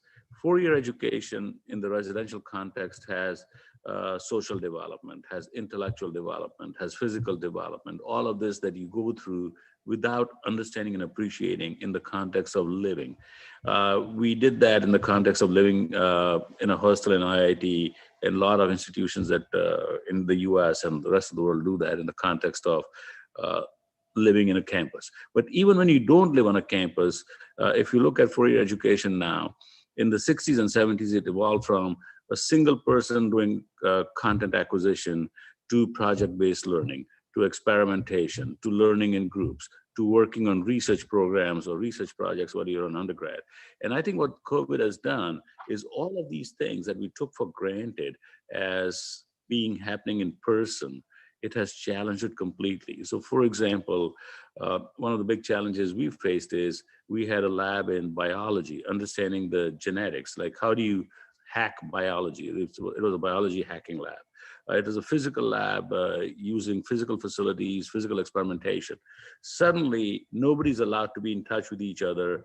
Nobody's allowed to be in physical proximity of each other. Then the question is, how do you run a lab like this? So this actually takes me to an experiment like many years ago in '94, when I spent 3 years at DARPA, which is Defense Advanced Research Projects Agency. The web browser was literally just announced. Mosaic had announced, it was not the browser that you're seeing right now. And the question was, how does internet change or the way we integrate, the way we collaborate, the way we work with each other?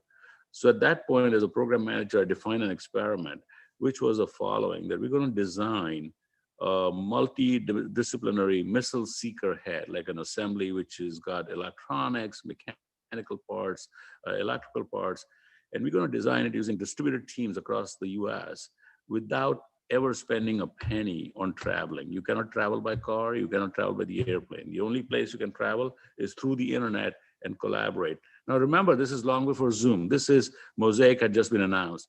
And what we were able to show is that one can actually do this very effectively when people start changing their expectations, their behavior, and the way they interact with people. So I think that's what's going to happen to education, the way education is delivered. We at UC San Diego are trying to understand, like, how do I give you a social experience that you get when you're on campus by being involved in multiple student organizations. Now, typically you would not think of this as a problem in education, but this is a big problem because this issue has become very significant because that social experience has a lot of educational value. Sure. And I don't know this for sure, but I'm going to hypothesize that those are the types of experiences that lead to what Professor Mitra was talking about in terms of being street smart. Interacting with people teaches you how to read people, teaches you how to interact with people, gives you these quote unquote soft skills, which are basically street smart skills, and then expands your horizon and rounds off your education. So let me just say, we are trying to figure out how to bring street smart soft skills into a Zoom world, which is going to coexist with a physical world going forward. So.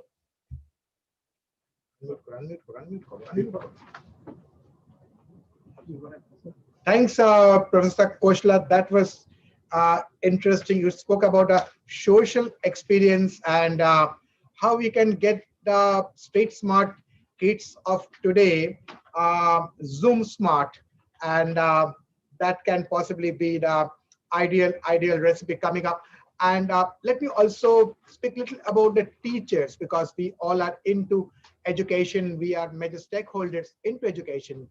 And the current COVID-19 scenario, I think, is offering great opportunities for the teachers to realize that their power to act and innovate. Well, transformational professional learning happens not only when we enjoy ourselves, but I think it happens more intensely when we are deeply uncomfortable. And it is history. I think it's very important that the flipping learning, the blended learning, which are now the new next normal, and we are already experiencing things like that because Professor Koshla talked about the social experience as well, and the Zoom experience can really integrate. So coming to that, I'll come to Professor Mitra, who I think long before Zoom or video platform came, I think you started this hole in the world, and you worked in areas like Sundarbans and with the disadvantaged people, and you saw the vision that education is possible remotely on a different angle by innovation and by possibly making the teachers more innovating and powerful. If you can come, sir, and share some of your experience on that and how it really transforms to today's reality as well. Certainly. Those results back in 1999, 2000 were very simple. It simply said that groups of unsupervised children using the internet can learn almost anything by themselves if they wish to. What does that mean? It means that if if you have a good internet connection, a reasonably good internet connection in a safe public space. I used to stick those computers into walls in those days.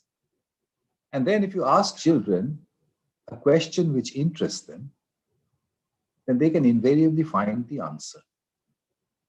And I was able to show that they can also understand what they have found. So obviously this raised a very important question.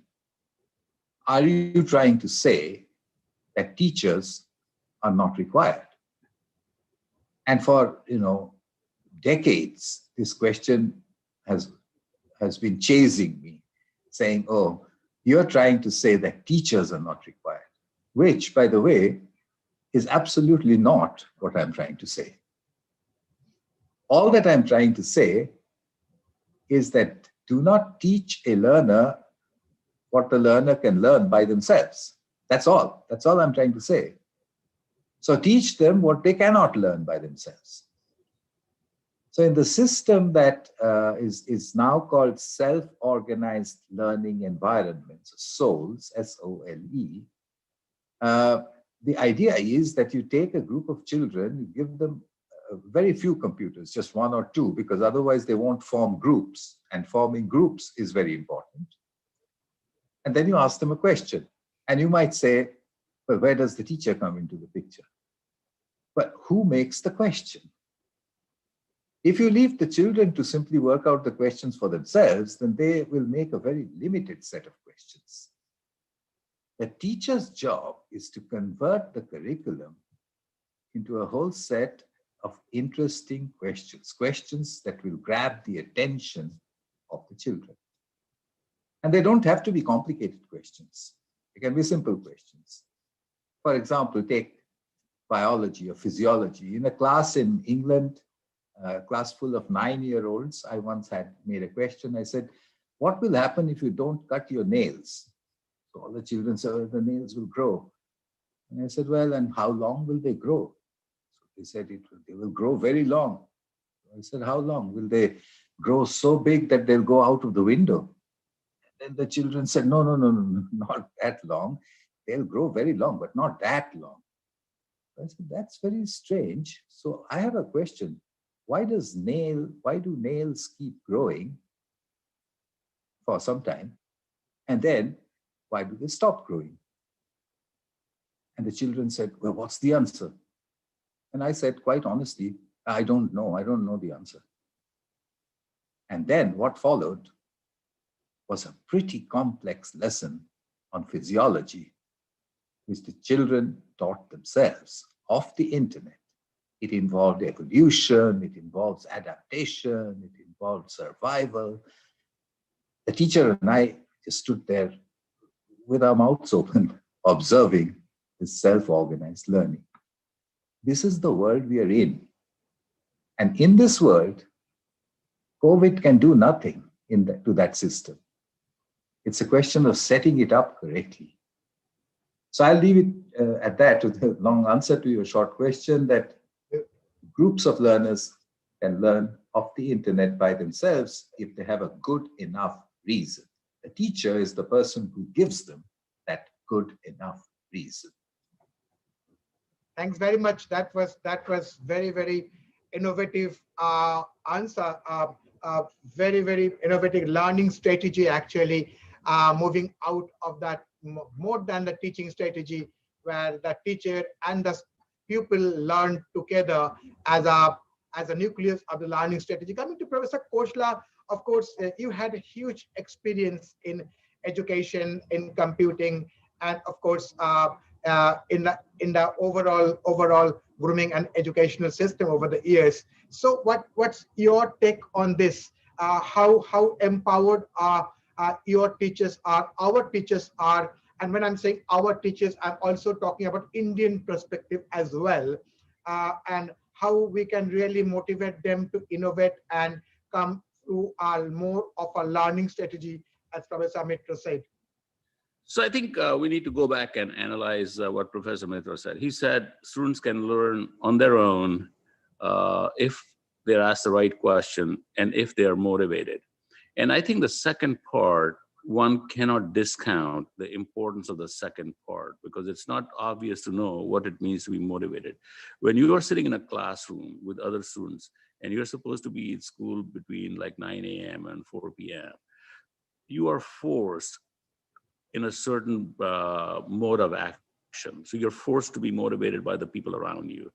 But in a Zoom world, if you are not doing that, and if you're sitting at home where I could turn the camera off and listen to you and you have no idea whether I'm listening to you or not, whether I can go to sleep and you still don't know what I'm doing out here, where I have to deal with the daily grind of life, dealing with parents, dealing with siblings, dealing with socioeconomic circumstances, it's very hard to keep that motivation up. So in my mind, what Professor Mitra is saying makes sense, but in a Zoom world where we are connected only through Zoom windows and not physical connections, and therefore not physical oversight, and therefore not constraints on how we interact with each other, we have to understand how do we create this forcing function called motivation.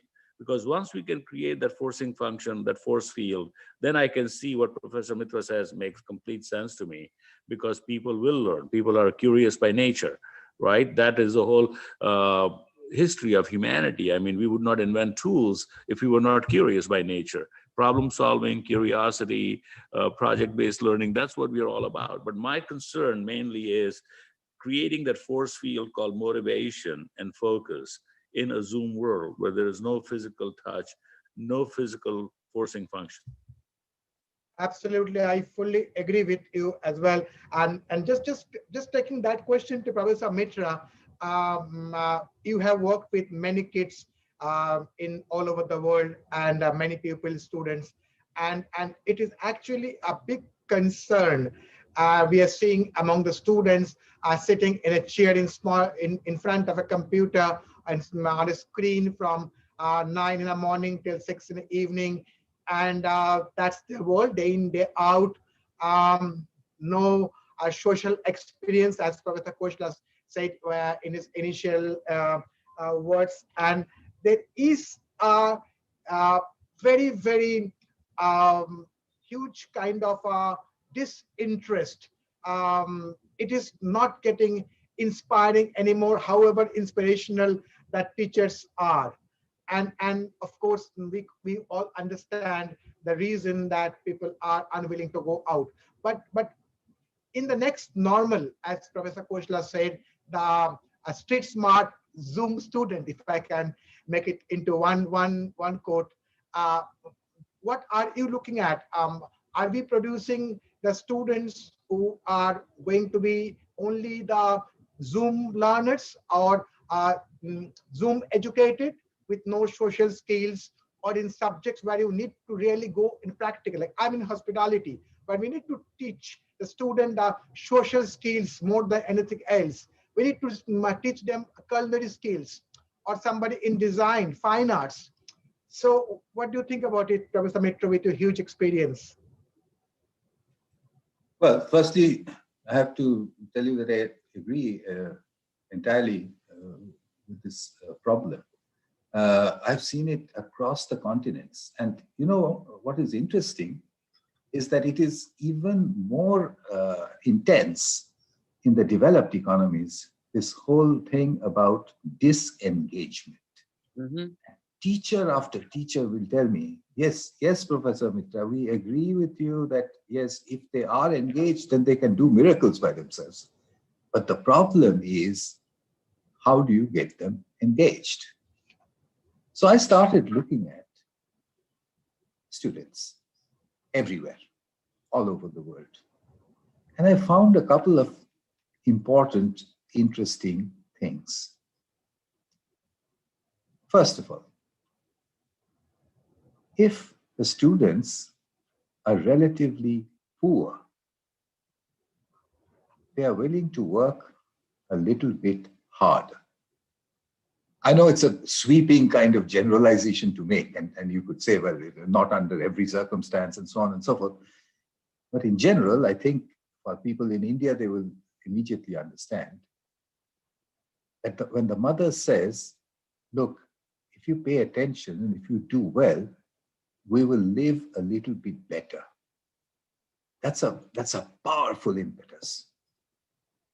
In the United States, when the immigrant mother says to her child, if you work hard and if you do well, then we will do very well in this new country. And what's the result? In every exam, you find that it's the immigrant children who are topping the list everywhere. Are they really much cleverer than the local? Of course not. Of course not. It's just that they are more motivated. They are motivated by a motivator that is so powerful that it drags them to the top. Unlike the local guy who says, well, I mean, what's going to happen if I don't? What's going to happen if I just drop out of school? I'm going to drop out of school and I am going to become a musician. Well, you know that 1 in a million will succeed. But everybody who does that doesn't believe in that. So this whole issue of engagement depends on, first of all, the social milieu that the student is in. We need to play with that. You cannot, as a teacher, say that I will enforce engagement. Of course you can't. You're helpless. You're powerless to do that. But if the parental influence, and most importantly, if the peer influence says that it is important to engage, you will get engagement. So just a few words on this peer bit, and I'll stop. If you can get the children to agree, if they're children, I'm talking about children, if you can get the children to agree that they should give it a good shot, then you have a terrific chance that you'll get engagement. How do you get that? Well, in my case, I used to use all sorts of fair and unfair methods. One most powerful method was to say that I didn't know the answer. To 9-year-olds, this is amazing. They'll say, Sugata, they call me Sugata. Sugata is a professor. He doesn't know the answer. He said, well, I think it's really simple. I think we can tell him. And then they would go for it. Okay, so that was one way. The other way was to say that there is a reward at the end. So that's the easy way. That's the old way. You do well, and I'll give you this. That's what works with the street smart guys. If you tell them that they'll get a certificate at the end of it, and that certificate will enable them to increase their rates, oh, you'll get 120% engagement because of the reward. So reward, societal milieu, peer pressure are the 3 factors that I think eventually grabs attention. And of course, at the bottom of it all is the curiosity of being able to answer a question. That's the teacher's art. If you can make the question such that you cannot forget that question, that you think about that question even at night, then all the rest of what I was saying isn't important. You'll get engagement. It's happened to me once, just one quick example, and I'll stop. I was introducing the idea of fractals to 10-year-olds in a lower middle class locality in England, northeastern England. And the teacher said, what for? And I said, I just want to see, will it work? And I told the children, there's something called fractals and they're very beautiful, but that's all I know about them. And then 15, 20 minutes later, with the internet, obviously, so that the flowers are fractals. The clouds are fractals, the trees are fractals, they're self-replicating patterns. And I said, oh my God, what's this? And then the next day, a parent called in and said, what's going on in school? She asked the principal, and the principal said, why? My child was sitting at the breakfast table. I had given him pineapple to eat. And instead of eating it, he was staring at the skin of the pineapple and saying, Mom, that's a fractal. So there are different ways. Adolescents are different, children are different, and people who are looking for a job are different, and we need different methods to engage them. Yes, I absolutely agree. Professor Koshla, coming to you on the same subject, engagement. Yes. Again, we're talking about the social skill. We're talking about the university life, the school life, the life in the libraries and the canteens, and that kind of learning from each other, the peer learning. In your definition of Zoom educated, street smart student of today, this entire area would be over. They will be off. So how do we kind of create that kind of engagement in place of this, which they will be missing out terribly from their life? Right, and that was my comment earlier when I started, that one cannot underestimate the educational power of that other mode of interaction, which is not in the classroom, which is not motivated by a teacher, which is self-motivated, trying to understand people, work with people. And we have to now, as educators, as human beings, run experiments to understand, how do I create that interaction in a Zoom world? Whereas we as human beings, from the day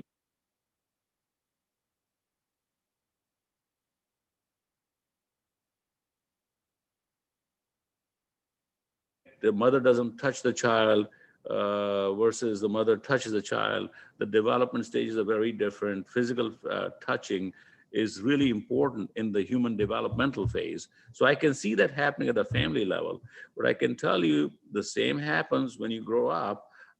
Physical interactions are really important. So here in a Zoom world, how do I, as a human being now, as an educator, create that notion of physical interaction in the Zoom world? And I think what we are seeing right now is a flat 2D world, which is the beginning of Zoom.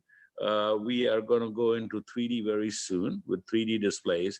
We're going to go into virtual reality, augmented reality. All of that is going to become part of, and we are going to come closer to, superficially at least, creating a feeling of physical interaction, even though there is no physical interaction happening, right? But now it's going to take about a decade or two to get there. We are not there yet. We are now thinking about what is it that we need to do in a world which is not going to be COVID-free for a long time. Absolutely, that was incredible answer. That's fantastic. Thank you so much. I'll come once again back to Professor Mitra. The new normal and the next normal. Of course, the entire pandemic have changed the way we are looking at education, as we have been discussing. Not just education as in the teaching and learning, but also in the assessment, also in the psychometric test, and entire ecosystem. Now let's assume that COVID goes away. Let's assume for a second. Are we going back to what we were in the month of March or February? Or are we still will be embracing the innovations and new normal strategies which we learned in the last 9 months? So what's the world will look like? What the new normal world will look like?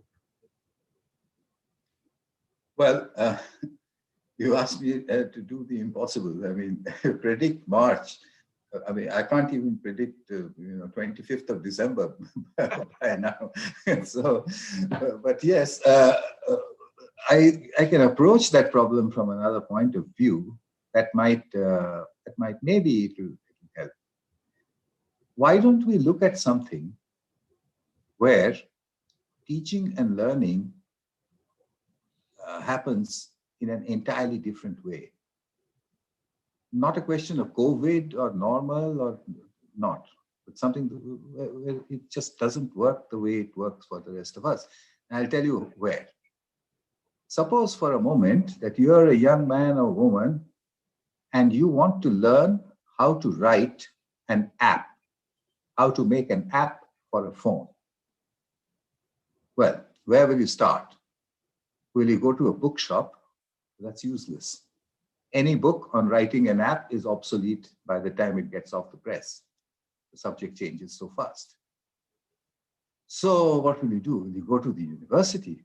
Well, you'll have professors of computer science who will teach you very complicated mathematics, but let me guarantee none of them know how to write an app. You know, so they won't help you either. So then you go to the local private little school, say, can you teach me how to write an app? Well, they'll take your money, but they won't actually teach you how to write an app. You know why? Because a person who can write an app is not going to become a teacher. He's going to be an app maker.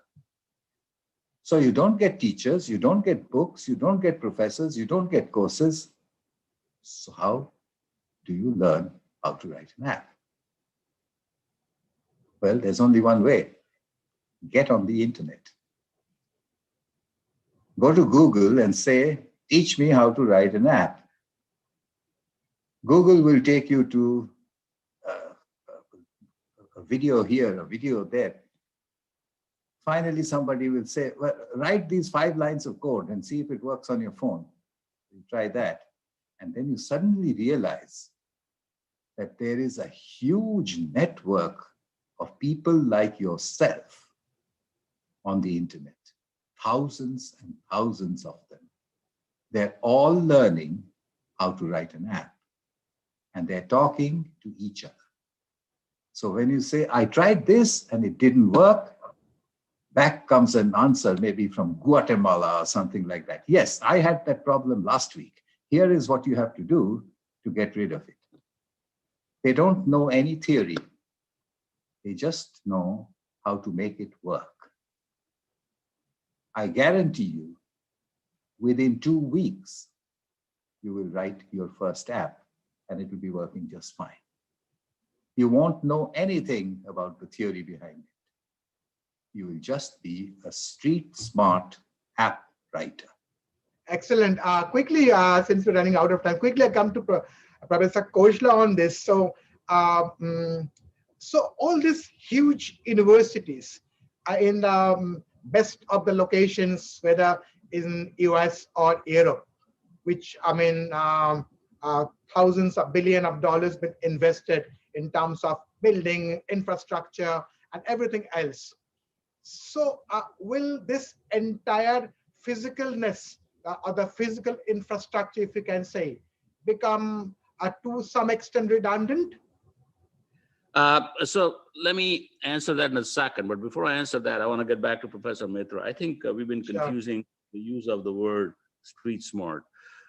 The way you described an app developer is exactly what people think in terms of learning by doing, where you don't need to know the basics, you don't need to know anything, you just start running the experiment, and over time, and in this case, you're using the internet, which is great, you learn, and out comes the answer.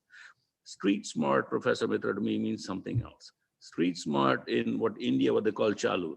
It means somebody who understands how to read body language, somebody who understands cultural context, somebody who can keep a conversation going, somebody who can keep the momentum going. That's very different. So I think what you're talking about, street smart for learning, is very different than street smart the way I know it. I just wanted to clarify that because there's many people listening to this.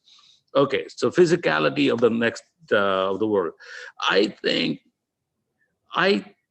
think unless somebody is able to convince me that the human need for physical touch is an artificial mechanism created only because that was the only way for humans to interact with each other starting with their birth. So it's not a biological need. So if you can tell me it's not a biological need, then I can imagine a completely virtual world where we don't have to see each other and never touch each other and feel each other. I'm not sure that I believe that to be true. I think there's something about touch, which is a biological need. It's an emotional need. It's a psychological need. So I think we will have a world where there would be physicality in the world, but not to the same extent. So instead of you or my people having an office, 1 per person, I might have 4 per office. So what is called the hoteling concept. So I would be able to scale because of Zoom and because of internet technologies, but I will not be able to get rid of physicality, at least not in my lifetime. And this is at least my impression right now, but I could be wrong. We'll see. Professor Mitra, can we quickly come to you for this? the relevance of the physical infrastructures? What do you think would be their importance and relevance anymore? Well, you know, there are lots of unanswered questions. I mean, firstly, what happens to laboratories? You can do all kinds of things over Zoom. You can teach this, you can teach that, and you know, whether it works or it doesn't work, whatever. How do you do a chemistry experiment? You know, how do you do an experiment at the undergraduate or postgraduate level? What's going to be the replacement? How do you build things? You know, schools have things called maker labs. In India, they're called Atal labs, where children come and they can construct stuff. What's the equivalent of that in a cyber world where you can't physically actually go? So the infrastructure at the moment cannot be replaced 100%. The learners will lose out if the infrastructure just disappears. And of course it won't disappear. But the thing is, it needs to change. Okay? So when the COVID pandemic comes down to an acceptable level, when students start going back into campus, I think the focus should be on those things that you cannot do online. The emphasis, the funding should go into that, because that's our learning. And for the stuff that worked, ask the teachers, what worked online? Well, continue doing that online. What on earth for would you bring something that works online back into the old framework? So I think for educational administrators, it will be an interesting time where they reallocate their resources and their priorities.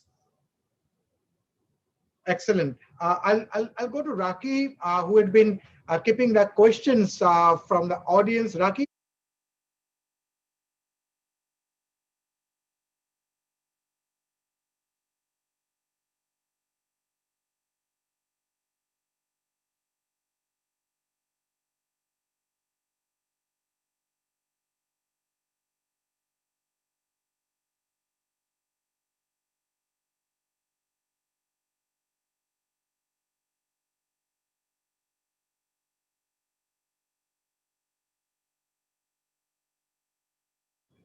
Yes, Raki, are you telling something? Sorry. So that brings us to this end of this very interesting discussion. And on behalf of the INFOCOM 2020, ABP, and entire organizing team, thanks for giving the opportunity to all of us to be part of this very interesting and very relevant discussion for discover the new frontiers of education in the next normal. And may I, on behalf of the INFOCOM 2020 and ABP, thank Professor Mitra and Professor Khoshla for being with us. It has been absolutely fantastic to have both of you with us, and thank you very much for being with us, and look forward to have more association in the INFOCOM 2021, and possibly, as Professor Mitra said, maybe not on Zoom, but maybe physically if the world changes for a better. So thanks very much, and thanks for the audience for being with us. And that brings the end of this particular session. Thank you very much, both the gentlemen. Thank you. Namaskar. Thank you. Namaskar. Thank you, sir. Thank you, sirs, for joining us. Thank you, Dr. Shubhana Bose, sir, Dr. Pradeep K. Khoshla, sir, and Dr. Sugata Mitra, sir. Thank you so much for joining us for this session today. It was, I think, really the spotlight session for today. With this, we come to the end of day one of INFOCOM 2020. We will resume back tomorrow afternoon, again at 2:30 p.m. sharp, with a very interesting keynote on the offer you can't refuse by Stephen Van Belleghem. He is joining us from Belgium, and please tune in at 2:30 p.m. to know on customer centricity and the next in customer experience. And then we also have other interesting sessions, followed by a session by the Honorable Chief Minister of Chhattisgarh. He will also be joining us tomorrow.